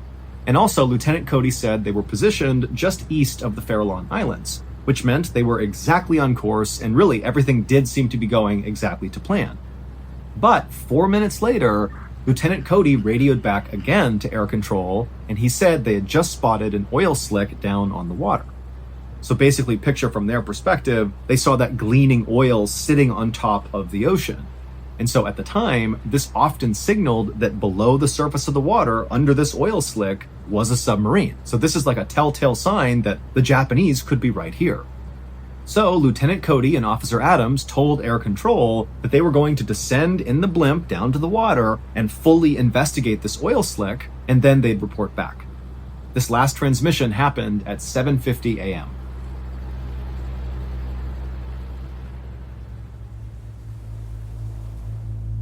A few minutes later, a fishing boat named the Daisy Gray was gliding slowly through the water just east of the Farallon Islands, when all of a sudden the captain, who's looking straight ahead, he turned the boat and he happened to see straight ahead of him this massive blimp, the same blimp Lieutenant Cody and Officer Adams were in, descending very quickly through the clouds down towards the water.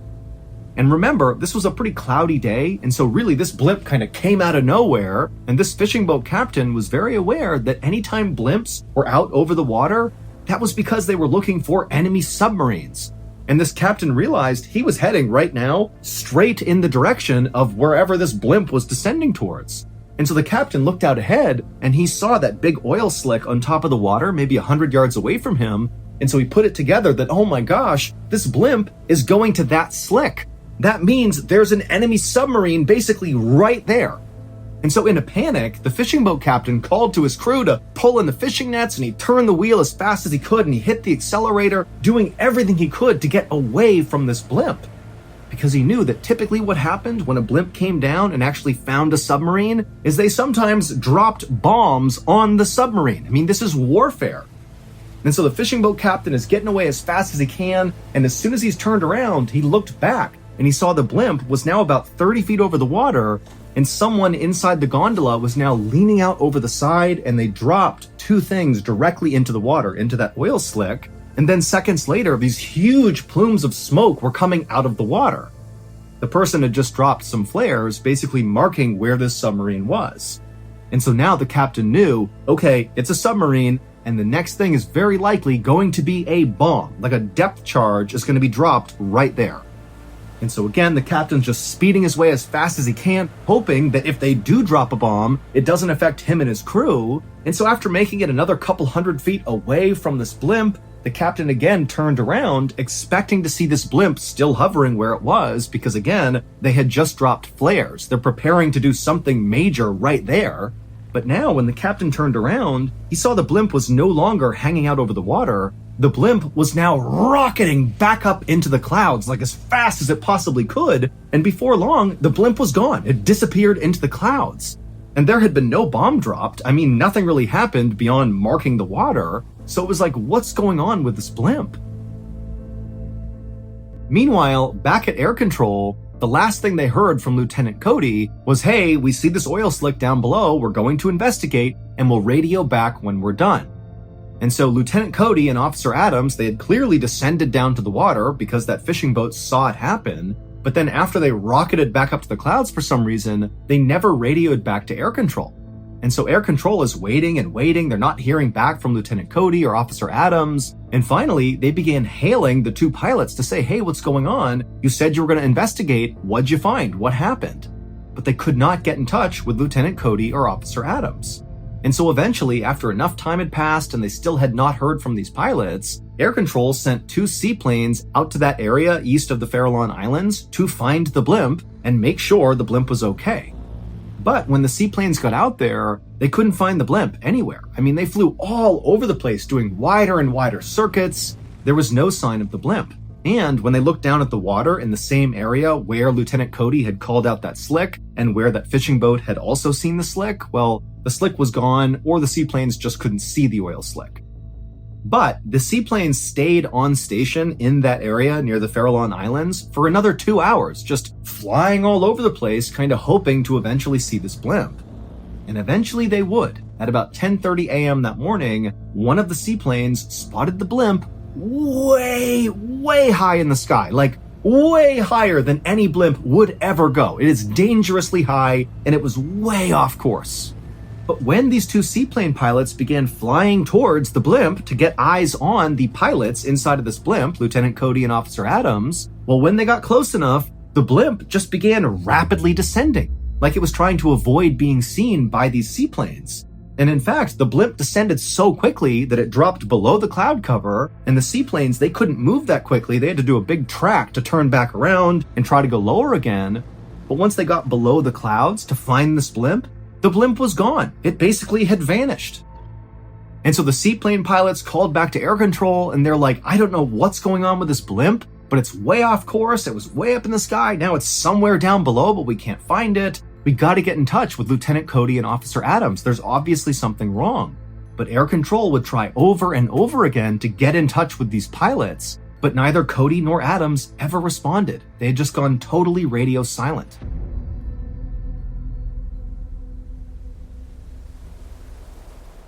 And at the same time this chaos with this blimp is happening, Ida Ruby, the woman at the beginning of the story, was riding her horse on that dirt path near the beach just south of San Francisco, and she looked out over the water and she saw that blimp. And so Ida Ruby, she stops, she raises her binoculars, and she looks at this blimp. And after she focuses her binoculars, she realizes there's obviously something wrong with this blimp. The actual balloon portion of the blimp, which said Navy on it, had collapsed so much in the middle that you couldn't even read the word Navy. It was all crumpled together because, again, the balloon is like deflated. And also she saw that this blimp appeared to just be kind of listing as if the wind was blowing it and it was not being directed by the pilots inside. And this blimp appeared to be getting blown directly towards Ida. And so she lowered her binoculars and she looked out with her naked eye, and sure enough, this crumpled up blimp that was still afloat but clearly was not doing too well was getting closer and closer and closer to her. And as it was getting lower and lower to the ground, and she's starting to worry it's going to smash into her. But right as this blimp was about to pass basically right over her head, she raised her binoculars one more time and she got a clear look inside of the gondola where Lieutenant Cody and Officer Adams would have been. Now, Ida Ruby has no idea who's supposed to be inside of this blimp and who isn't, or even what they're doing, but she definitely recalled exactly what she saw inside of that gondola, and that's the thing that has troubled everybody for so many years. Because what she saw was 3 people inside of that gondola. And if you recall, that gondola only ever contained 2 people. It was Lieutenant Cody and Officer Adams. But now Ida Ruby is looking up, and clear as day, there are 3 people in that gondola. Even though at no point was there 3 people. It didn't leave with 3. It didn't come down and take more people on board. It made no sense that there were 3 people inside of that gondola. Again, Ida Ruby wouldn't have known that, but when that information got passed, this was like, how could that be? And so after seeing the 3 men inside of this blimp, Ida lowered her binoculars and watched in horror as this deflated blimp drifted just above her, like practically arm's length above her, and careened over the cliffs behind her and smashed into the ground. And then seconds later, Ida began hearing sirens going off in Daly City, which was located right behind her. That was the nearest town. And so as the blimp came in for a crash landing in Daly City, it scraped across a couple of residential rooftops and hit a couple power lines before kind of coming to a stop in the middle of the street. Now, the blimp didn't like explode or catch on fire or anything. It just kind of crumpled to the ground and nobody got out of it. It just kind of stopped and it was there right in the middle of the street. And very quickly, first responders rushed to this blimp because there have been so many reports of this deflated blimp looking like it was about to crash. And so they had been tracking it and here it was. And so they ran up to this blimp. But at some point, one of the first responders ran up to the gondola itself where the door was slightly open, and they opened it up, hoping to find there would be some survivors inside. But when he looked inside of this relatively small space, there was nobody in there. And there was no sign that anybody had been in there. There was no blood or anything. It was just an empty gondola. But remember, minutes before, not even, Ida Ruby had clearly seen 3 people inside of that gondola. So to go from 3 people to none in the space of a couple hundred feet as everybody's watching this thing come into crash land in Daly City, where could they have gone? And even weirder was when they looked inside of the gondola, they discovered that basically everything was functioning perfectly fine. It was unclear how it became deflated because, again, all the controls inside of this thing were working just fine. And also, the parachutes were still inside of this gondola. If you're going to jump out, you need a parachute, but they were in here. And also the life raft, it was still inside of the gondola. It was like there was nothing wrong with the blimp. And so this whole situation made no sense.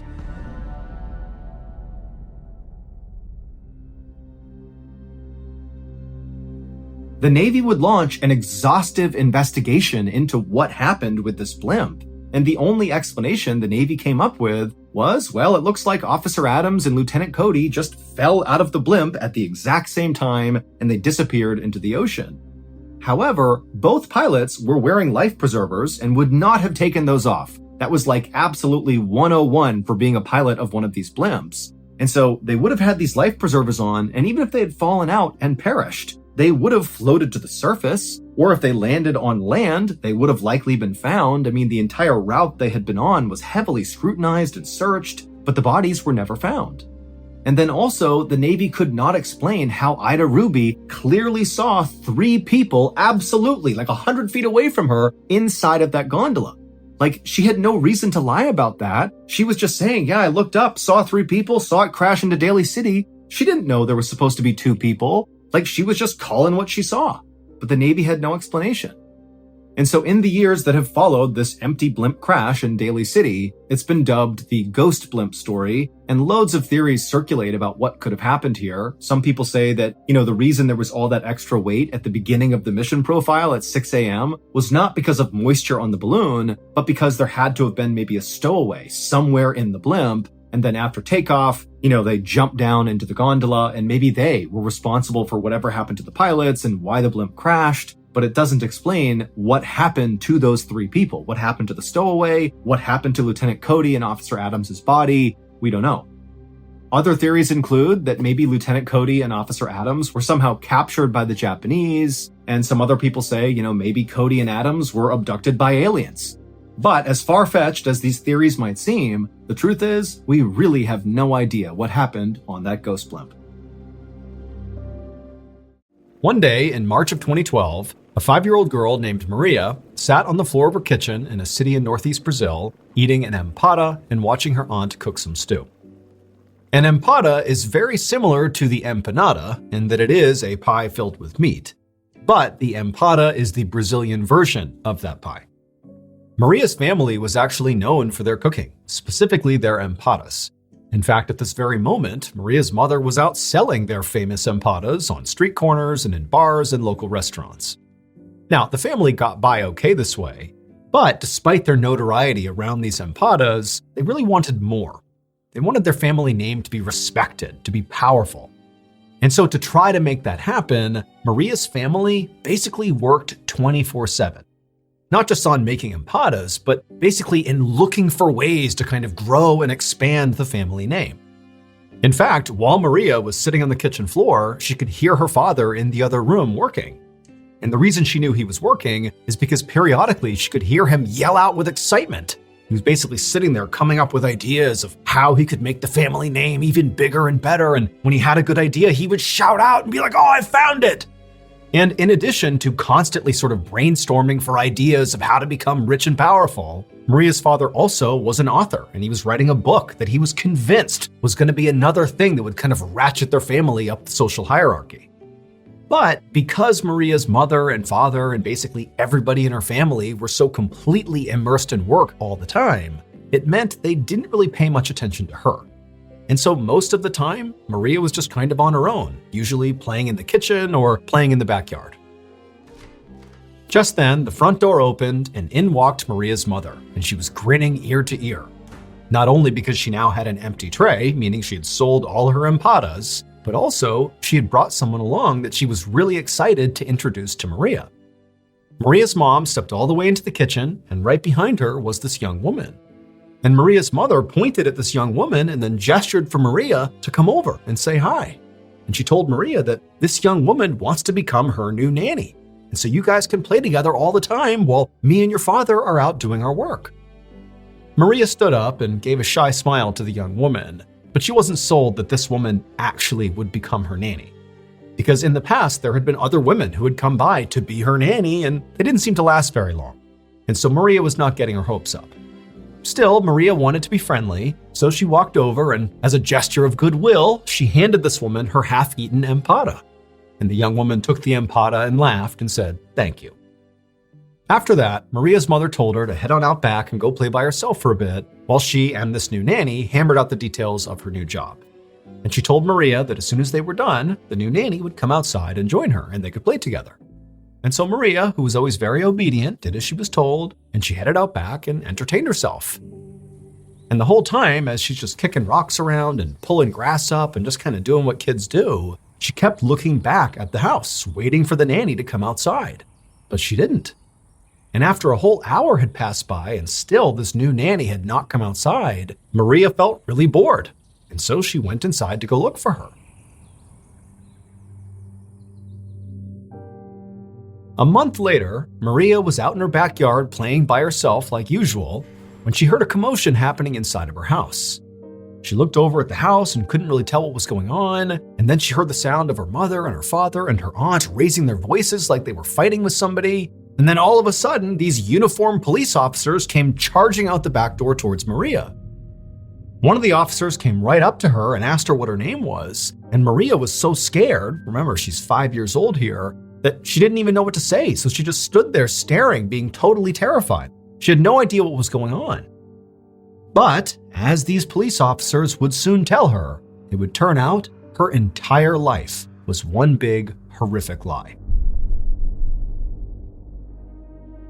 Maria's father, George Silvera, was not actually her father, nor was Maria's mother, Isabel Silvera, her actual mother, nor was her aunt, Bruna Silva, actually her aunt. In reality, those three people were not related to Maria. They were instead members of a cult called the Cartel Sect. And all these three cult members cared about was impressing the members of the cult. When they thought about, making it big, their so-called family name becoming bigger and more powerful, that was all in relationship to the Cartel Sect. They wanted the members of this cult to look at them as the most powerful and important members of that cult. And the way they tried to do that was by performing the duties of this cult to the best of their abilities, better than anybody else in the cult. And so what did this cartel care about? Well, the literal purpose of the Cartel Sect was to eliminate women they deemed unclean in order to reduce and purify the world's population. And Maria's family, the mother, the father, and the aunt, had become very well versed at doing this. All those nannies that came around to see Maria, well, the reason they kept vanishing is because shortly after the mother, the father, and the aunt introduced them to Maria and said, "Oh, she's going to be your new nanny," they would shoo Maria out into the backyard, and then they would murder the nanny because this person had been deemed unclean. They would cut their throats and stab them to death. But that wasn't all. That wasn't enough cleansing. After they murdered these women, they would then butcher them and stuff the human meat into their famous empadas and sell them to the people in town. They literally were feeding people in this city human meat. But the cult and the cannibalism and the murders were not actually the biggest shock of this story. The biggest shock of the story is actually the real identity of little 5-year-old Maria. She was actually the daughter of the very first victim of the cartel sect. The mother, along with Maria 3.5 years earlier, when Maria was just 1.5 years, they had been lured to this very house where her mother was murdered right in front of Maria. And then after her mother was killed, they cooked her mother and fed pieces of the mother to Maria. And ever since, they had just kept Maria and treated her like she was a member of the family, basically turning her into an unwitting cannibal. The existence of the cult and their hideous murders were ultimately discovered after they used one of the credit cards of their victims sometime in the spring of 2012. That's when all the cops rushed into the backyard and confronted Maria. George, Isabel, and Bruna, Maria's fake family, were convicted of 3 murders, including the murder of Maria's real mother, and they are currently serving what amounts to life sentences in Brazil. Police believe the actual number of women that they murdered is as many as 8. As for Maria, according to recent news articles, she was reunited with distant family. Maria is not her real name. That is a pseudonym to protect her identity.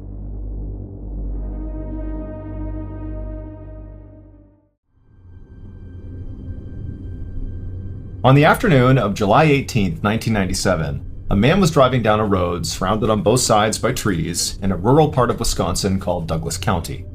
There were no other cars on the road, and so this guy was driving pretty fast. And as he rounded this bend in the road, something out the passenger side window on the side of the road in the grass caught his eye.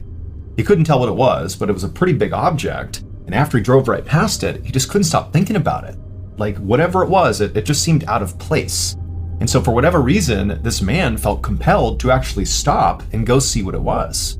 And so he slowed down and parked on the shoulder, he got out, and began walking along the road back in the direction of this object. And as he got closer, he began to see this object again in the shoulder of the road, and it was sort of obscured by grass and other things, so he couldn't see what it was. But as he got closer, he saw the object was pretty big, and it was all white.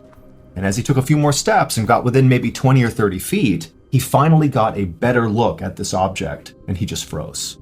Because the object was a man wearing all white, a white suit, a white belt, white shoes, all white, and he was laying on the side of the road, just totally motionless. And for a second, the driver thought, maybe this guy is sleeping, but after taking only a few more steps and getting a totally unobstructed view at this guy, he saw there was a gaping hole in this man's chest. He was obviously dead. And so the driver turned around, ran back to his car, sped to the nearest house, and called 911. The next morning, a Douglas County detective named Stephen Long was sitting at his desk looking at the photos of the dead man in white. This murder case was less than 24 hours old, but already this was one of the weirder cases that this detective had ever been assigned to. The victim had pretty much immediately been identified because he was carrying on his person his wallet, and in his wallet was his driver's license, and so they knew who he was. But the man in white's identity actually made the whole case more confusing, not less. The dead man was a 45-year-old millionaire named Mark Foster. Mark lived 3 hours away in Minneapolis, Minnesota, and had no discernible ties to Douglas County. And so the detective was thinking, what is this rich guy doing here, dressed head to toe, all in white, getting murdered on the side of some local random back road? But things only got more confusing from there. After the medical examiner did Mark's autopsy, he told Detective Long that he had discovered a note inside of Mark's shoe. And the note just said, "Jack Frazier isn't here, but it's Jimmy Bailey, or a lookalike? I hope I'm okay." Now, nobody, including Detective Long, had any idea what this note meant. It was far too cryptic. But when they ran Jack Frazier and Jimmy Bailey's names through their database, the police discovered that both of those men, 1, existed, and 2, they lived in Minnesota, same as Mark Foster. And so naturally, Detective Long began to suspect that maybe those two men were connected in some way to Mark Foster. Maybe they were involved in his murder, or maybe they were actually his killer or killers. He didn't know, but it was his best lead. So Detective Long decided he would just have to go to Minneapolis to try to find out more. A few hours later, Detective Long parked his car at the Minneapolis police station. He got out and walked inside the building. Waiting for him inside was the local detective who Mark had already spoken to. And so after meeting this detective, the two of them went into an interview room where Mark Foster's wife was waiting for them. And right away, Detective Long noticed that she was very pregnant and at least 15 or 20 years younger than Mark. But despite that, she seemed very composed. It would turn out she had already been told about her husband's death, and she was basically resigned to the fact that she was here to try to answer questions to figure out what happened. And so the detective sat down and they began to interview her. And then when they brought up the note that was found in Mark's shoe, specifically when they said the two names that were on that note, Jack Frazier and Jimmy Bailey, when they said that, it triggered something in Mark Foster's wife. She immediately began to cry. And then in between sobs, she would tell the detectives that she knew who those two men were. She told them that she had previously had relationships with both of them before marrying Mark. And she said after she married Mark, Jack and Jimmy became very jealous. They didn't like the idea that she had chosen Mark over them. And so she had always felt like those two, Jack and Jimmy, sort of had it out for Mark as a result of this romantic rivalry. After the interview with Mark's wife ended, Detective Long began to think that, despite this case appearing on the surface to be very odd and confusing, that perhaps in reality, it was quite simple. Maybe Jimmy and Jack were so jealous of Mark that they killed Mark. I mean, based on what Mark's wife had just told them in the interview about them being romantic rivals of Mark, and also the fact that that note was in Mark's shoe and named those two men, it certainly seemed very possible. But over the next couple of days that Detective Long began digging into this theory, that theory fell apart. Because it would turn out Jack Frazier and Jimmy Bailey had absolutely airtight alibis. They simply couldn't have been the killers. Now, Detective Long was obviously frustrated. He felt like he really had it here, but he was not deterred. He decided his next move would be to try to better understand his victim. To this point, he had already interviewed a lot of Mark's friends and family, but something he had not done yet was simply go to Mark's house and have a look around. So Detective Long got a search warrant, and on July 29th, roughly a week after Mark was killed, Detective Long, along with another detective, pulled up in front of Mark Foster's large 2-story home in the middle of a quiet suburban neighborhood. Now, from the outside, the home looked totally ordinary relative to its neighbors. But once they got inside the house, it was anything but. The detectives made their way up to the front door and knocked, and a few seconds later, Mark Foster's wife opened up the door and let them inside. And right away, Detective Long is looking around, and he's seeing all over the walls on the first floor of the house are these graphic pictures and paintings of naked people. And then in addition to that, on some of the coffee tables and various surfaces on the first floor, right when you walk in, are all these pornographic magazines and books everywhere. And Mark's wife didn't acknowledge any of it. She acted like it was completely normal to have all this stuff right in the front part of your house. And so the two detectives are looking at each other as, Mark's wife is leading them on this tour through the first floor. And at some point, Detective Long just said, "Hey, Mrs. Foster, why don't you have a seat on the couch and you just let us take a look around your house on our own?" And so she said, okay. She sat down on the couch, and then the two detectives, they left the living room, went back to the front of the house, and made their way upstairs. And once they got upstairs, they found the master suite, and there was all this bondage gear inside. There were leather straps attached to the bedposts, there was whips and handcuffs, there was also additional pornographic material in there. But, considering what the detectives had seen downstairs, this sort of felt on par for this house. And so after searching the other bedrooms and other rooms on the second floor and finding more pornographic material basically everywhere, the detectives found their way back to the hallway in the second floor, and they noticed there was a rope hanging down from the ceiling, and it was attached to the pull door that led to the attic. And so the two detectives, they walked over, they pulled the rope down, it revealed this fold-out set of stairs that came down from the attic, and once those were in place, the two detectives began climbing up.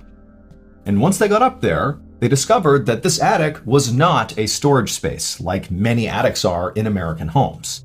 Instead, this attic was a fully functional room that sort of resembled like a satanic dungeon of sorts.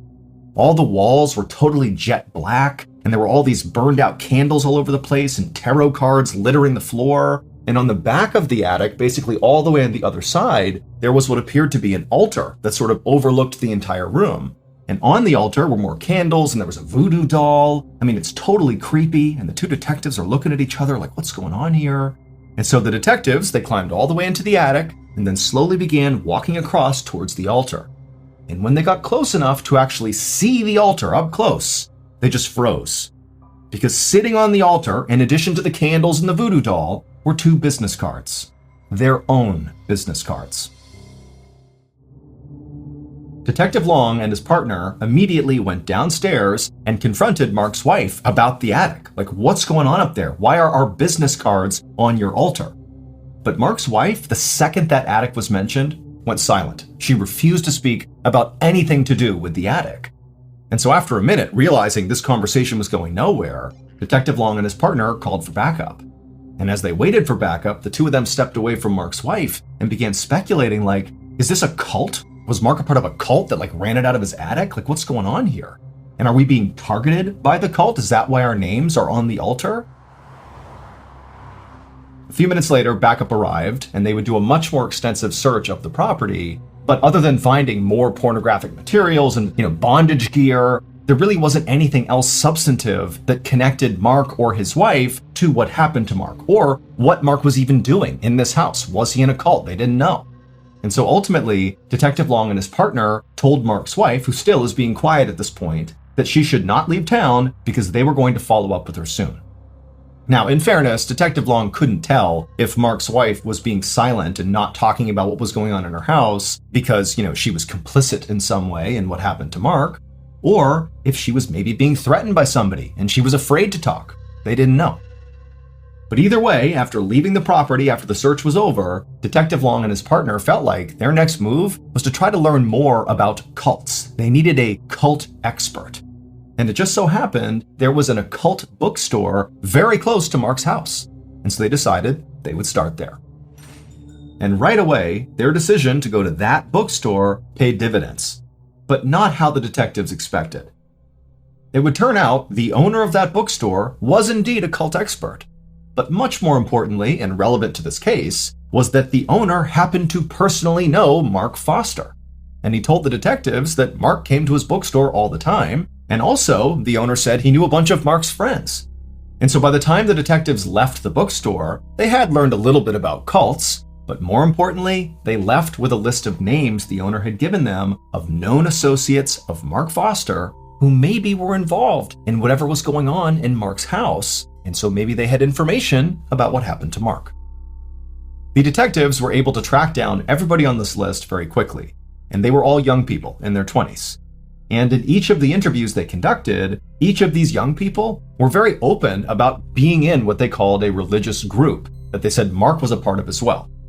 Now, the detectives theorized that this religious group was very likely a cult, like they believed, but they didn't call it a cult, they called it a group. But the detectives didn't let up.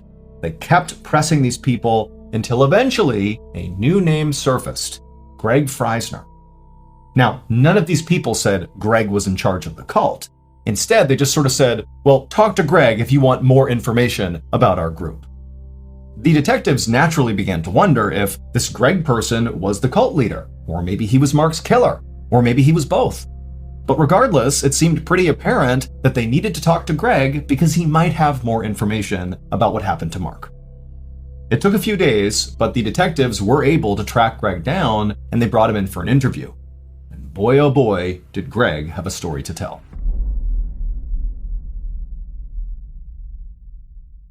Based on what Greg told the detectives, here is what happened to Mark on the day that he died, on July 18th, 1997.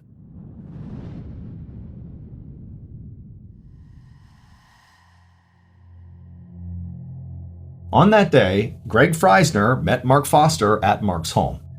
And when Mark came outside, he was dressed head to toe in white, something he would do for special ceremonies. And so Mark, he came down the steps, didn't say a word to Greg. They went to Greg's car. Greg hopped in the driver's seat, and Mark climbed into the back seat. And before long, they took off and began driving northeast. And for hours, these two just drove in total silence. Mark just stared out the window and Greg focused on driving. The only thing that happened during this multi-hour-long drive was at some point Mark pulled out a piece of paper from his coat pocket and he wrote something on it, And then after staring at it, he kind of smiled and tucked it into his shoe. And then a little bit later, Greg pulled over on the side of the road in Douglas County, Wisconsin, on this random backcountry road. And as soon as they pulled over, again without saying anything, Greg and Mark got out of the car and they went around to the back of the car where the trunk was. And the two men are kind of stretching, it's been a long drive, taking in the scenery. And then before long, Greg pops open the trunk. And in the trunk is a rifle. Neither man have any strong reaction to this. Greg just reaches down, pulls the rifle out, and Mark, calm as can be, just begins walking over to the side of the road, to the shoulder. And then once he got to the shoulder, Greg came over and stood right in front of him and just looked intently into Mark's eyes, looking for the signal. And at some point, after Mark kind of composed himself, he nodded at Greg. At which point Greg raised that rifle, placed the barrel directly on Mark's chest, and fired. Mark crumpled to the ground, and he laid there for a second just moaning horribly, and Greg just stood over him watching until finally Mark went silent and died, at which point Greg casually went back to his car, got inside, and drove home. The only time he stopped was to throw his rifle into a nearby river. But once Greg got home, he was overjoyed because he knew the sacred ritual he had just carried out with Mark had been a total success. It had gone exactly to plan.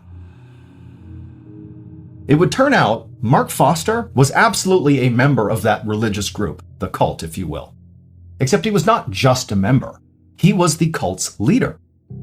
And Mark is the one who orchestrated his own death.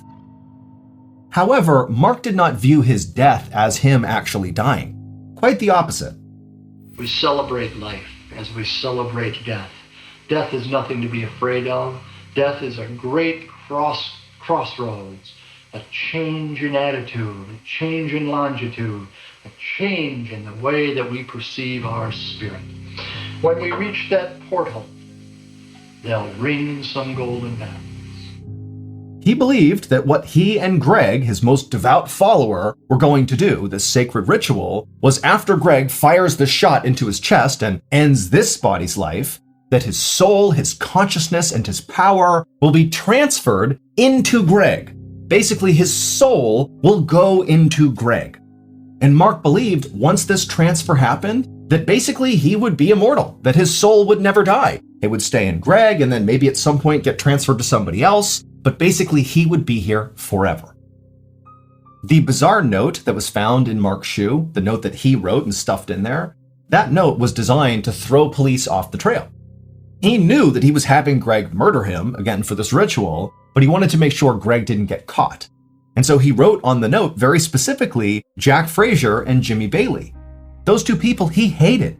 He hated that they had been in past relationships with his wife, and they hated him, and so he figured if he was going to create a scapegoat for his murder, who better than his romantic rivals? They had nothing to do with it. He just named them in that cryptic note to get them in trouble. As for all the pornography and bondage gear that was found inside of Mark's home, well, that all played a role in Mark's cult as well. He was a firm believer that the more sex he had with his followers, often multiple followers at the same time, the more powerful he would become. As for the detective's business cards found on the altar up in the attic, those were very likely placed there by followers of Mark, so members of the cult, in an effort to potentially, thwart their efforts to solve the case. They might have believed that by placing those on there and performing various rituals, that somehow would prevent them from solving the case. We don't know for sure. That's the theory around why they were there, but obviously that didn't work. Greg Freisner would ultimately be found guilty for playing a role in Mark's death. He obviously was the trigger man, and so he was sentenced to 10 years in prison. As for Mark's wife, although she definitely knew about the cult and may have been a participant, there was never any evidence that actually connected her to Mark's murder, and so she was never charged with any crime. Is called My Brother's Keeper. Just after midnight on March 9th, 1947, a man slipped out the front door of his 4-story brownstone mansion on New York City's iconic Fifth Avenue. The man was named Langley Collier. He was 61 years old, and he was a trained engineer. He was a very famous concert pianist, and he was very wealthy. But he didn't dress like he was wealthy. This night, Langley was going for an 8-mile walk to the south to Brooklyn, New York, where he was going to pick up a very specific thing that he needed for his older brother Homer, who was currently laid up in bed on the second floor of the mansion. It was a freezing cold night, and so as Langley walked along the road, he flipped up his collar of his very shabby wool coat that was held together by safety pins. Nowadays, Langley felt like the only time he was safe going outside was at night, because at nighttime he could kind of hide from the prying eyes of his neighbors or police officers or really anyone. It was the one time he could basically be invisible. And so Langley scurried his way down the dimly lit sidewalk, looking left and right constantly to make sure he wasn't being followed, and then finally at 2 a.m. he arrived at his destination in Brooklyn, a very particular set of dumpsters. And right away, Langley got to work. He went in that dumpster and he got the things he was looking for and then put them in his bag, slung it over his shoulder, and then began the long, slow walk back home. Several weeks later, on March 21st, the phone rang inside the police station near where the Collier brothers lived. And so a sergeant picked up the phone, and on the other line was a guy who called himself Charles Smith, and in a very gruff voice, he told the sergeant that there was a dead body in the Collier brothers' mansion. Now, while of course this was a huge tip, the sergeant was skeptical because the police were aware of the fact that there were lots of rumors floating around about the Collier brothers. They were very eccentric. I mean, Langley's going out at night with a bag over his shoulder and going to look at dumpsters in Brooklyn. I mean, they were also kind of reclusive, and the windows outside of their mansion were boarded up with wood and metal. And so people were kind of on edge about the Collier brothers, and periodically, when they heard rumors about them, they would call the police and report it.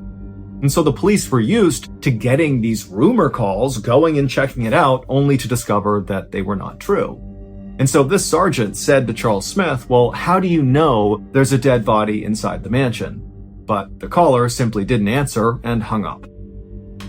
And so because the sergeant did not necessarily believe this was a credible tip, instead of sending an entire investigative team to the mansion to check out this dead body, he asked a single police officer to, when he had time, make his way over and basically do a wellness check on the Collier brothers.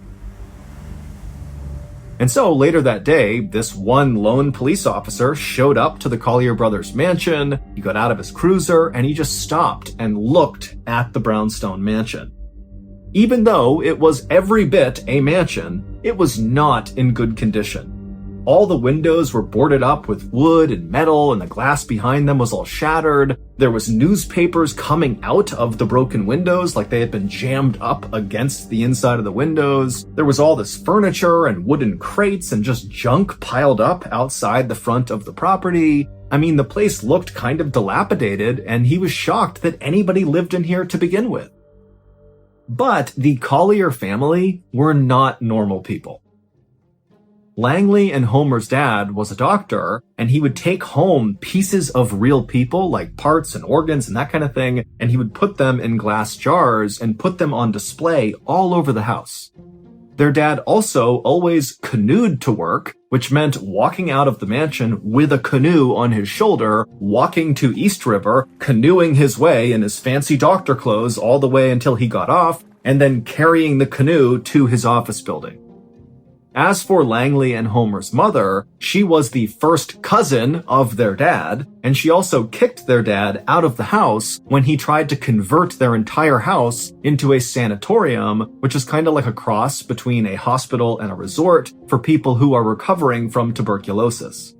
And so the brothers had grown up in this very odd family, and while they were totally brilliant, they were also very eccentric. Homer, the older brother, was a literal genius who was accepted to study law at the highly prestigious Ivy League University, Columbia, at the age of 14.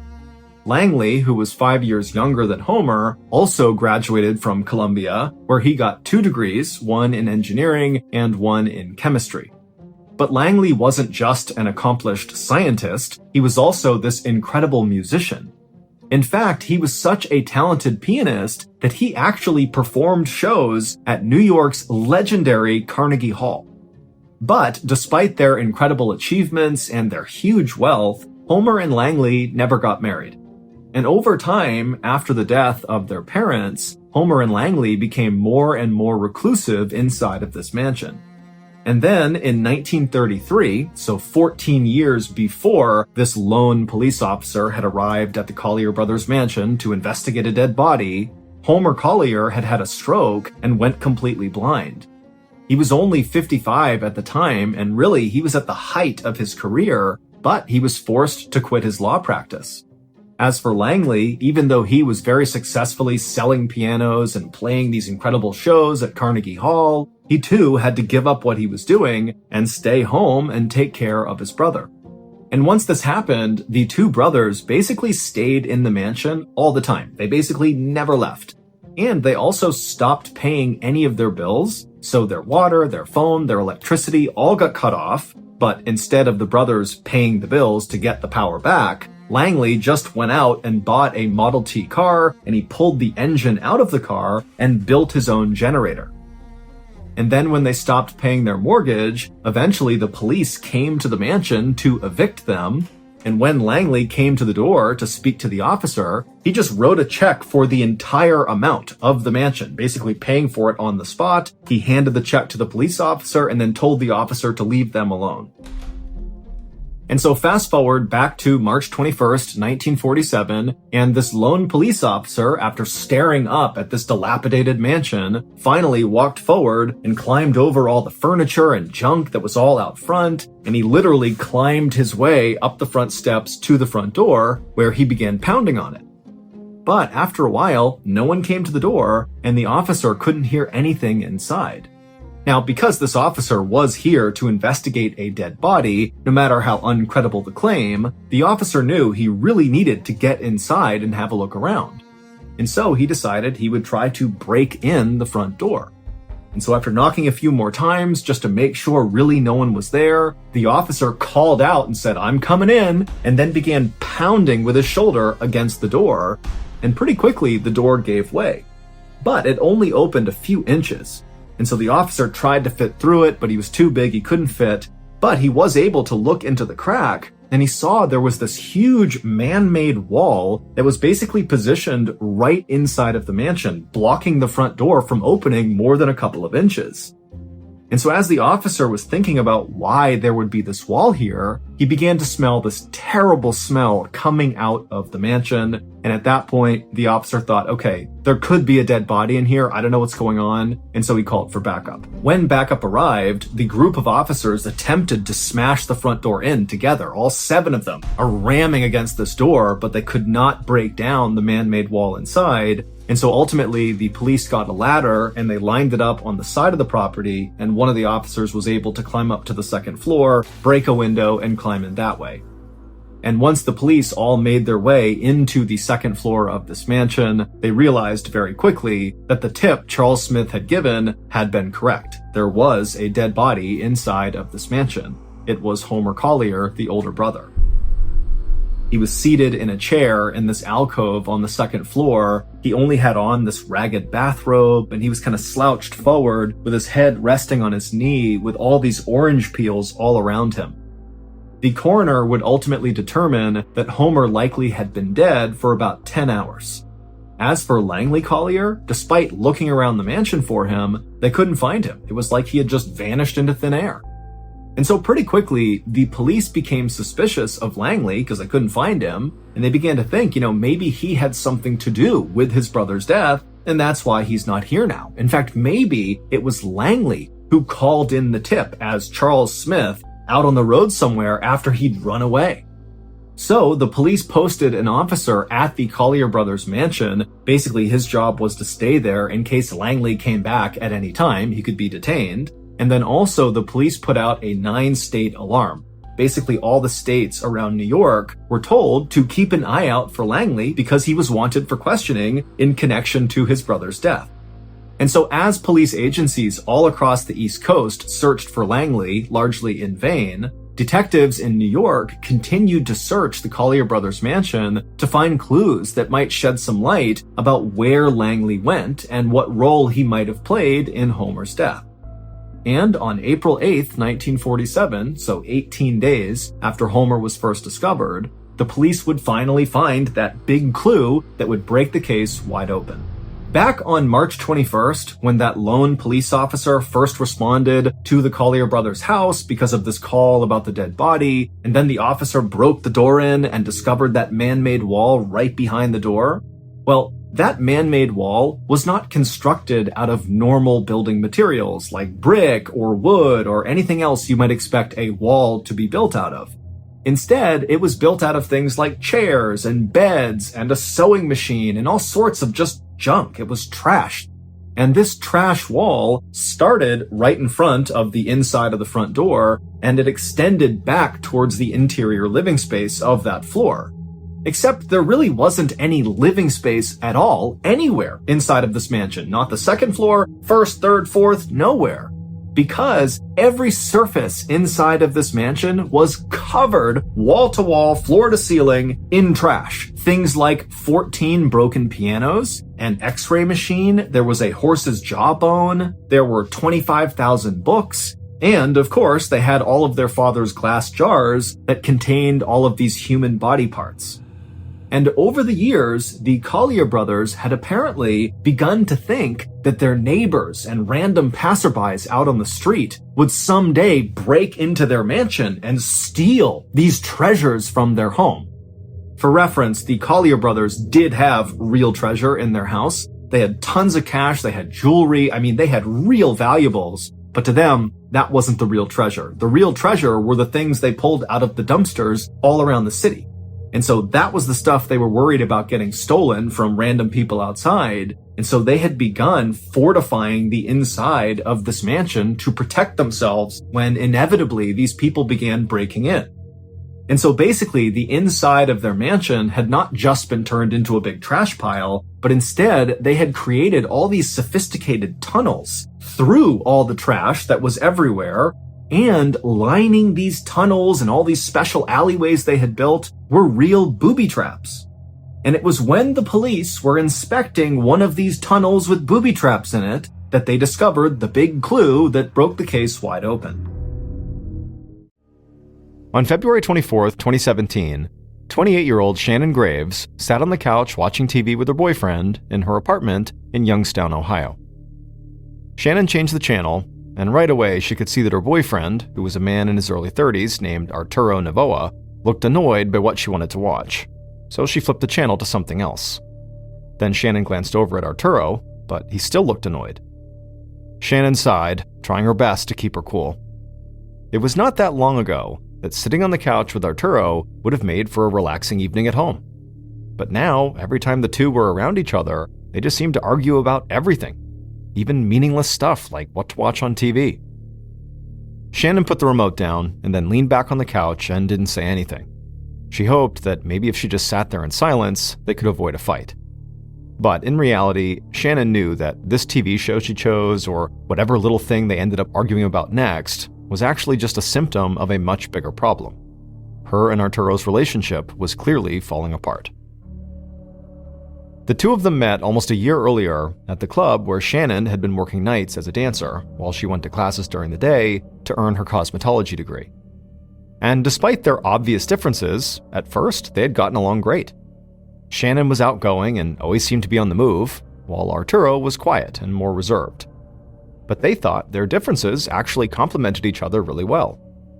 So, after dating for only a few months, Shannon and Arturo moved into an apartment together. And that's when things started to go bad. It was like right away, they just both stopped trusting each other. Arturo accused Shannon of still being into her ex-boyfriend, a guy she'd actually been living with before she met Arturo, and Shannon was convinced that Arturo had a thing for this woman who was always hanging around him when he would come to see Shannon at the club. But whether or not those things were true, Shannon knew her issues with the relationship ran deeper than just thinking Arturo might like some other girl. Shannon had always been someone who loved change. She just never wanted to feel stuck. And so to avoid that feeling, she would often do things like dye her long black hair green and blue. Or she'd take much bigger steps, like she would occasionally just leave town for weeks at a time to go on an adventure by herself without telling anyone where she was. But living with Arturo had definitely made Shannon feel stuck. And over the last few months, that feeling had really worn her down. Back in the apartment, Shannon eventually just stood up from the couch and began to walk out of the room.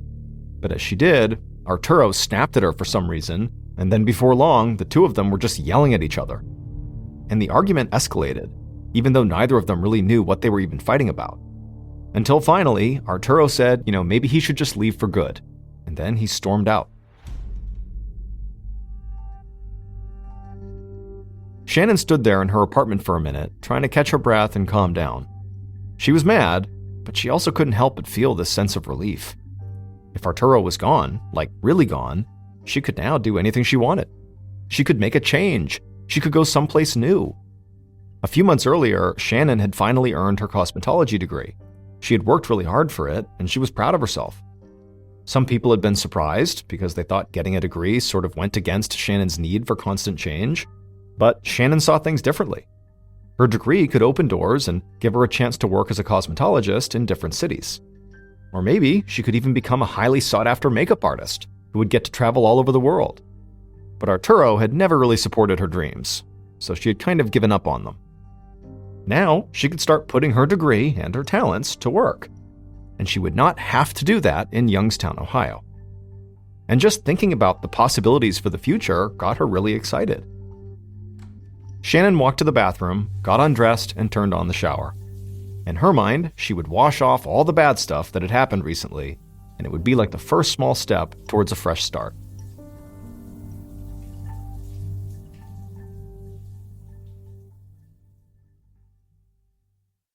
On June 22, 2017, so 4 months after Shannon and Arturo had their big fight, Detective Mike Lambert of the Youngstown Police Department looked up from his desk, and he saw a uniformed police officer standing there with a woman who looked very pale and worried. Detective Lambert asked how he could help. The woman said her name was Debbie DePaul, and she needed to file a missing persons report. She said that nobody had seen or talked to her younger half-sister, Shannon Graves, in 4 months. A confused look came across Lambert's face, and for a second he thought he must have misheard her. And so he asked her again, how long has it been since anybody talked to your half-sister?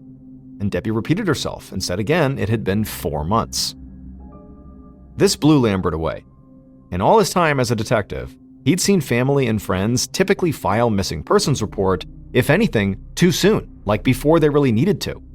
Not 4 months after the fact. In fact, in the majority of cases he'd worked, the supposed missing person had turned up before the cops could even launch a real search. So he really couldn't understand why Debbie, or anyone else close to Shannon, had waited this long to talk to the police. Lambert told the other officer he could leave, and he asked Debbie to take a seat and walk him through what was going on here. After the officer left, Debbie sat down and said she knew how strange it must sound that she had waited this long. But if Lambert knew her sister Shannon, it would make way more sense. She said that Shannon had a history of just sort of taking off and not talking to anyone for long periods of time.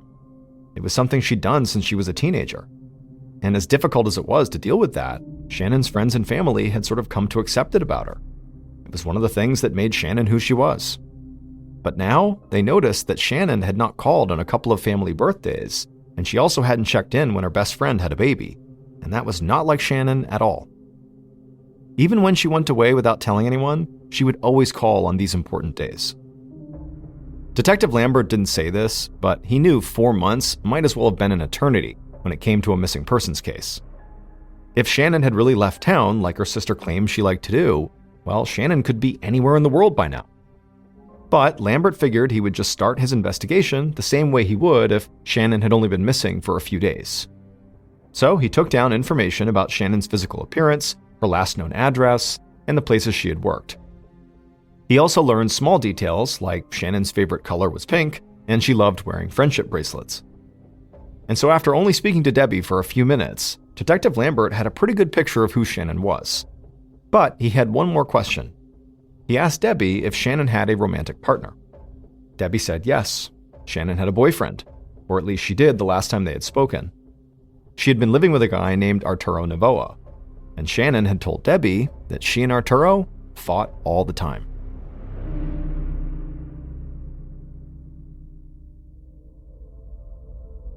The following day, Detective Lambert sat down with Arturo in a small interview room at the station. Lambert had looked into Arturo the night before.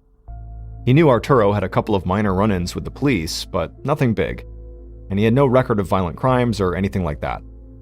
So Lambert really just hoped that Arturo knew where Shannon was, or at least had heard from her over the past 4 months, and also, if he hadn't, he hoped to get a good idea of what Arturo and Shannon's relationship had been like. But when Lambert asked Arturo when he'd last seen or talked to Shannon, Arturo seemed surprised by the question. He said he'd already told all this to Shannon's family when they'd called him like a month or so earlier. He said he and Shannon had broken up back in February. He admitted that things ended pretty badly, so they had not spoken to each other since. The last he'd heard, Shannon was living with some guy in Cleveland, which was over an hour away from Youngstown. Arturo didn't know the name of the man that Shannon was supposedly living with, so he really couldn't provide much more color than he already had. And so Lambert wrapped up their conversation soon after that, and then he reached out to Shannon's sister, Debbie, to see if she knew of any men, other than Arturo, that Shannon could possibly be with. Debbie said before Shannon had started dating Arturo, she'd been in a serious relationship with a man named John Scarata. Just hearing that name shocked Lambert, and it caused him to immediately begin planning his next move, because he knew John Scarata all too well. John had a substantial criminal history. In fact, he had done time in prison on drug charges, and Lambert knew that John had gotten out of prison right around the last time anyone had seen Shannon. After speaking to Debbie, Detective Lambert got to work right away tracking down John, and it would turn out he was not in Cleveland. He was in Youngstown, trying to get his life together after getting out of prison. The following day, when John Scarata walked into the interview room at the station, he greeted Detective Lambert like they were old friends. And when the detective brought up Shannon, John didn't seem surprised at all. He said he'd learned Shannon had disappeared not long after he'd gotten out of prison. So Lambert asked if he was worried about her. And John, in response to this, did something that Lambert did not see coming at all. John leaned forward in his chair and said yes, he was really worried. In fact, he was so worried, he'd started his own investigation. Lambert was so caught off guard by this that he didn't really know how to react. What did John mean he was doing his own investigation? But just then, John grabbed his phone out of his pocket, pulled up his photos, and showed them to Lambert. And Lambert saw multiple pictures of different cars that had been parked right outside of Shannon's apartment over the past few months. John had staked out the place, looking for Shannon or for anything or anyone that seemed out of the ordinary. Lambert felt a little conflicted. He believed if something bad had happened to Shannon, John had to be a major suspect here. But he couldn't deny that he did want to track down all of these cars John had photographed at Shannon's apartment. So ultimately, Lambert did get the license plate numbers of all the cars, and he told John to stop staking out Shannon's place and to just let the police do their jobs. John said he totally understood. He just wanted to find Shannon and make sure she was okay. Detective Lambert knew John had connections to the criminal world of Youngstown, Ohio, so there really was a chance that John thought he was the best person to find Shannon, a woman he claimed to still be in love with. But there was also a chance that John was just trying to send the police on some kind of wild goose chase to keep them off of his trail, because maybe he had something to do with what happened to Shannon. So, in the days following their meeting, Lambert and his team tried to get a clear picture of everywhere John had been since he'd gotten out of prison, and if he'd had any communication with Shannon near the time she'd supposedly disappeared. Police also questioned Shannon's friends, her family, and her coworkers at the nightclub, and they also followed up on all those cars John had photographed. But for Shannon's half-sister Debbie, the police were not moving fast enough. She now believed that she and her family had waited way too long to get the cops involved, and so she felt like she had to do something to make up for that. So, in late June, about a week after she had filed the missing persons report, Debbie knocked on the door of a house in Youngstown that looked pretty much like all the other houses around it, except for the sign in the window that advertised psychic readings. A woman with a soft smile opened the door and led Debbie down a hallway to a small dark room. The woman told Debbie she was a psychic medium, which meant she claimed to be able to communicate with spirits or the deceased, and then was able to relay their messages to the living. Debbie sat down at a table with the medium and described Shannon and talked about how she'd been missing for months. The medium closed her eyes and listened carefully, and after a moment, she told Debbie she could see something. A bridge. Now, this medium didn't know exactly which bridge this was, but she was sure it was not far away from here. And somehow, this bridge had to be connected to Shannon's disappearance. Debbie left the medium's house and immediately called a friend of hers and told her what the medium had said. And both women decided it was clear what they had to do next. They would have to search every bridge in Youngstown, Ohio. And so for the next couple of weeks, Debbie and her friend went around town visiting every bridge they could find. And it started to feel like a waste of time. That is, until one afternoon when Debbie and her friend approached a small bridge that neither of them had driven on before. As they stepped out of the car, they saw something laying on the ground near the base of one of the bridge's girders. When Debbie walked over to it and knelt down to get a better look, she almost started crying. Because there, laying on the ground, were saw blades, a rope, and a pink sock. Debbie and her friend took pictures of the objects and then drove straight to the police station. Debbie told Detective Lambert about the medium's vision and showed him the photos of what they'd found at the bridge. Lambert had learned from Debbie when they first met that Shannon's favorite color was pink, and that she loved wearing pink clothes. He couldn't just ignore saw blades and a rope being found out in the middle of nowhere next to a pink sock. So, the detective told Debbie that he and his team would look into it right away. But as Lambert headed out to this bridge, he started to feel like this case was getting away from him. He was already dealing with the missing woman's ex-boyfriend conducting his own investigation, and now he was following up on a lead that apparently came from a psychic medium. And Lambert still had no idea what had happened to Shannon. She really could just be in Cleveland or anywhere else, purposefully avoiding her friends and family. Or she could be the victim of a horrible crime. One way or the other, Lambert needed some piece of concrete evidence to point him in the right direction. And while he didn't want to rule anything out, he doubted that that piece of evidence was going to come from a psychic vision.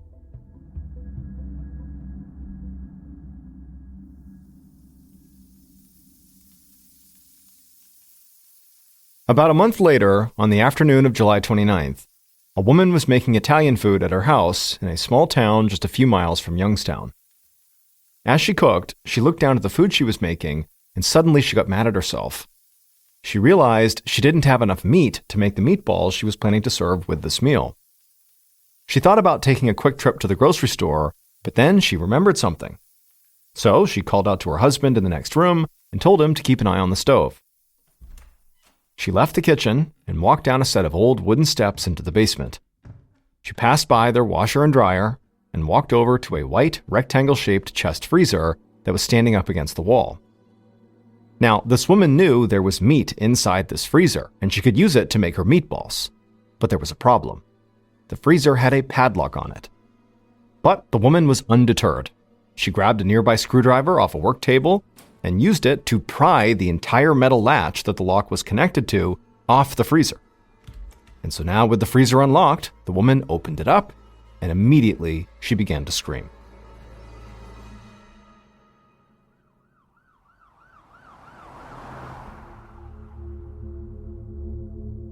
At about 5:30 that afternoon, 2 hours after that woman had looked inside the freezer, crime scene investigator Tony Marzullo walked down the stairs into the married couple's basement.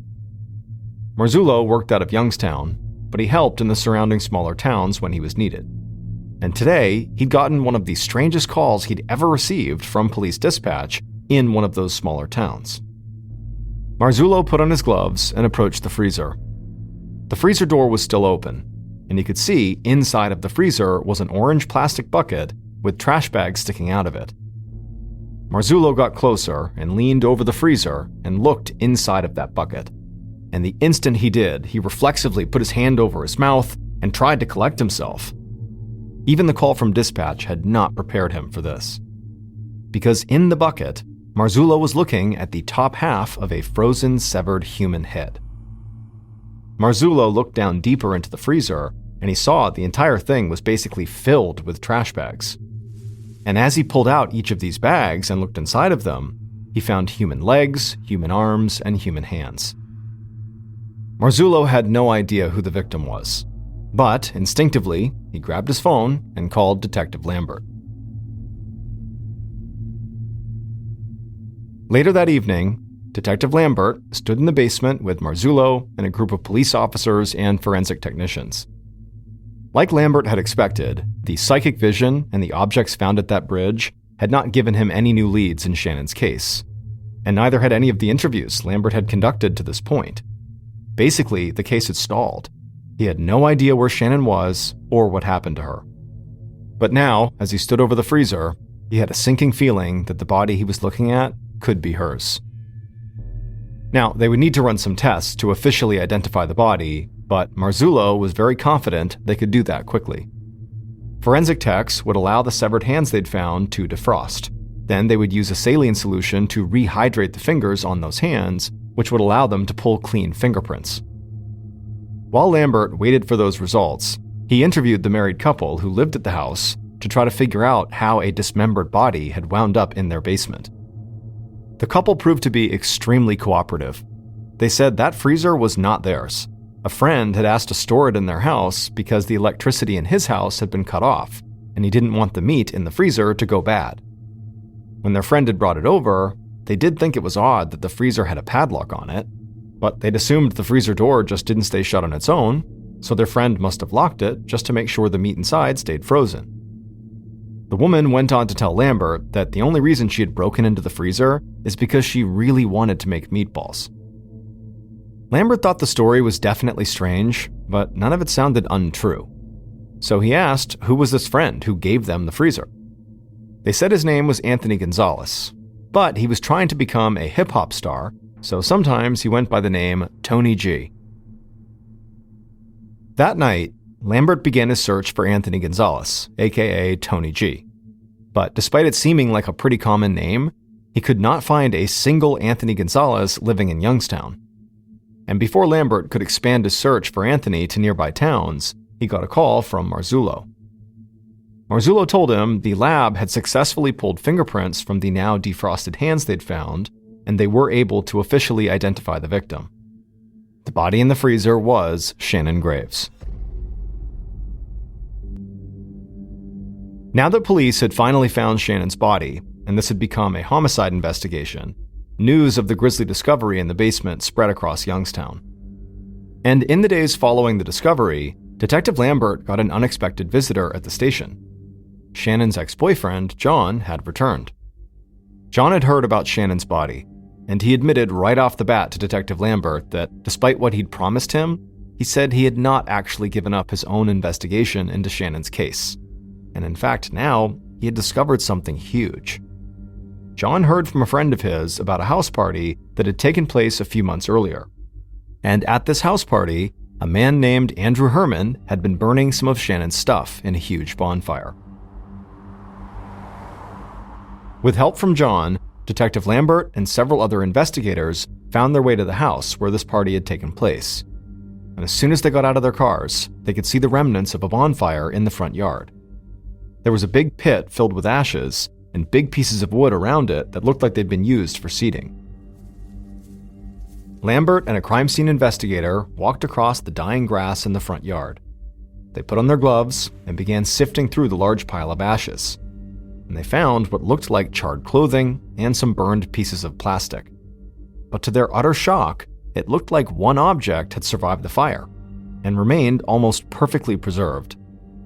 And as Lambert bent down and pulled this object out of the ashes, he almost couldn't believe it. Because of all the possible things he could have found, this was like the perfect clue. The object was a friendship bracelet with small plastic beads strung on it that spelled out Shannon. There was no doubt that John had been right. Somebody had been burning Shannon's things. Investigators headed back to the station with this new piece of evidence, and Lambert set up a meeting with Andrew Herman, the man John said had been burning Shannon's things. But John warned Lambert to watch out, because Andrew was a total psychopath. A guy who was into black magic and who worshipped the serial killer cannibal Jeffrey Dahmer. On August 7th, 2017, so about a week and a half after the discovery of Shannon's body, Detective Lambert led Andrew into an interview room. and Lambert had to admit that Andrew was not anything like what he'd expected. Andrew wore a well-fitted suit and tie, and his hair was short and neatly combed. He looked way more like a guy who worked at a bank than somebody who was into black magic and serial killers. But Lambert knew the way this guy was dressing didn't prove anything one way or another. Detective Lambert told Andrew right away that they had gone to the site of the house party and discovered a friendship bracelet inside of a fire pit that they were sure belonged to Shannon Graves, and that they'd heard Andrew was the one trying to burn it. Andrew nodded and said, yep, the bracelet was Shannon's, and he was trying to burn it. And he also admitted that he and a couple other people had also burned some of Shannon's other things at that party. Lambert just looked at him and said it seemed very suspicious that they had burned the belongings of a woman who'd recently been found brutally murdered. But Andrew did not flinch. In a perfectly calm voice, he said they had burned the stuff as a favor for a friend, Anthony Gonzalez.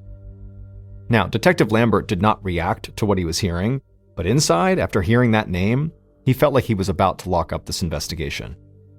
Because he was now able to connect Anthony, aka Tony G, the man who'd brought the freezer to the married couple's basement, directly to the bonfire that had been used to get rid of Shannon's personal belongings. So Lambert asked why his friend, Anthony, had wanted to burn Shannon's stuff in the first place. Andrew sat there in silence for a minute, and then he began to speak.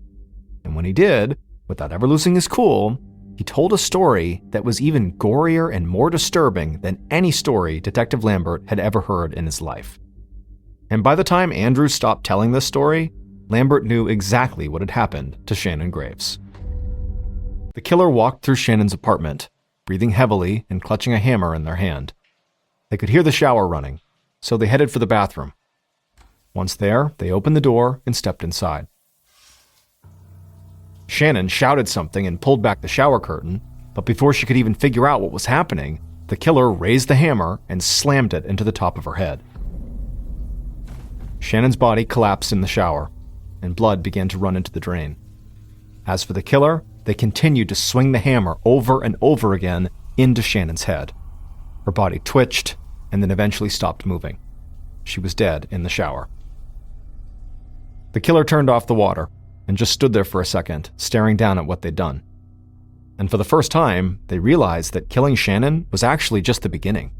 Now they had to get rid of her body.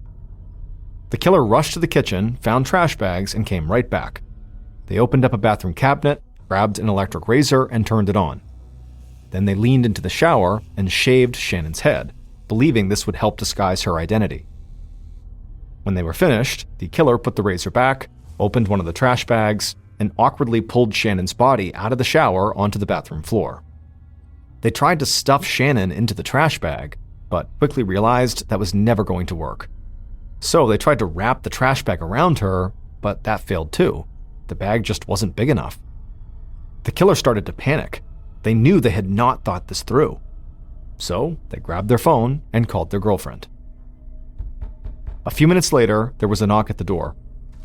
The killer opened it and quickly led their girlfriend into the bathroom and showed her Shannon's body.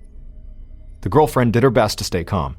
She said after dark, they could move Shannon's body to her place and figure out what to do with it from there. So the killer and their girlfriend spent a couple of hours in Shannon's apartment just kind of waiting around with Shannon's dead body only a few feet away. Not long after sunset, the killer and the girlfriend grabbed Shannon's clothes off the bathroom floor, they took her purse, and then did their best to wrap Shannon's body up in trash bags. Then they carried her body and her belongings out into the darkness and put everything into the trunk of the girlfriend's car. They drove to the girlfriend's house and brought Shannon's body inside and laid it in the bathtub. Then the killer called the one friend they thought could help. And later that night, that friend arrived with a fully formed plan and a machete. The killer, the girlfriend, and the friend of the killer spent the entire night dismembering Shannon's body. At some point, the friend told the killer to order sulfuric acid online and to set up a delivery at a bulk store nearby. In the meantime, the friend gathered up all of Shannon's stuff the group had in their possession and went to a house party, where they knew there was going to be a big bonfire, and they burned everything. Not long after that, the sulfuric acid arrived at the bulk store. Killer picked it up, and the three of them covered the now dismembered body parts in the sulfuric acid, hoping to melt Shannon's skin down to the bone. But they soon discovered a problem. In an effort to save money, the killer had bought off-brand sulfuric acid, and it just was not doing the trick. Large parts of Shannon's body were disintegrating in the acid, but not all of it was. So the friend took the machete and started hacking away even more at Shannon's body, while the killer went out and bought a chest freezer. And eventually, the three of them were able to get Shannon's body parts into trash bags and a bucket, and they crammed all of that into the freezer and locked it. And at that point, the killer's friend, who made a point of studying serial killers, believed they had completely covered their tracks.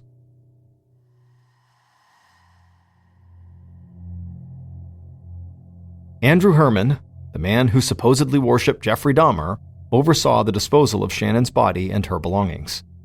And his friend, Anthony Gonzalez, who also went by his hip-hop name Tony G, murdered Shannon. But it would turn out Anthony Gonzalez and Tony G, those two names, were both aliases.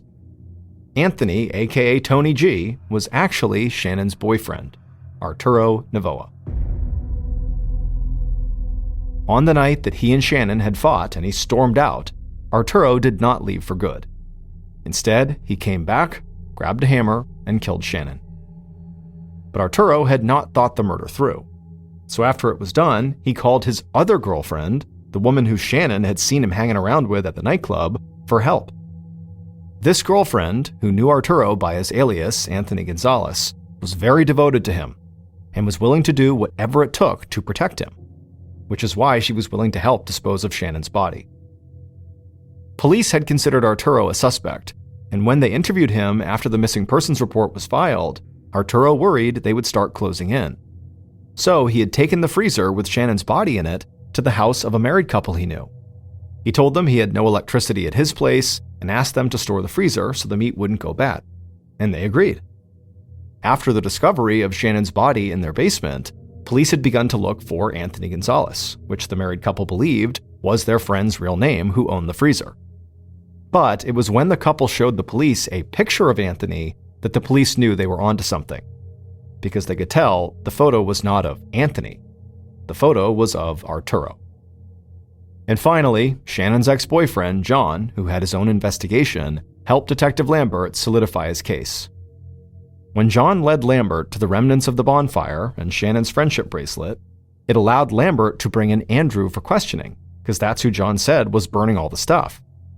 And Andrew, when he was interviewed, just told Detective Lambert all about the horrors that had taken place from the moment Arturo killed Shannon until the moment the freezer ended up in the married couple's basement. Arturo was ultimately sentenced to 48 years to life in prison. His girlfriend was sentenced to 18 years for her role in the crime, and Andrew was sentenced to 12 years.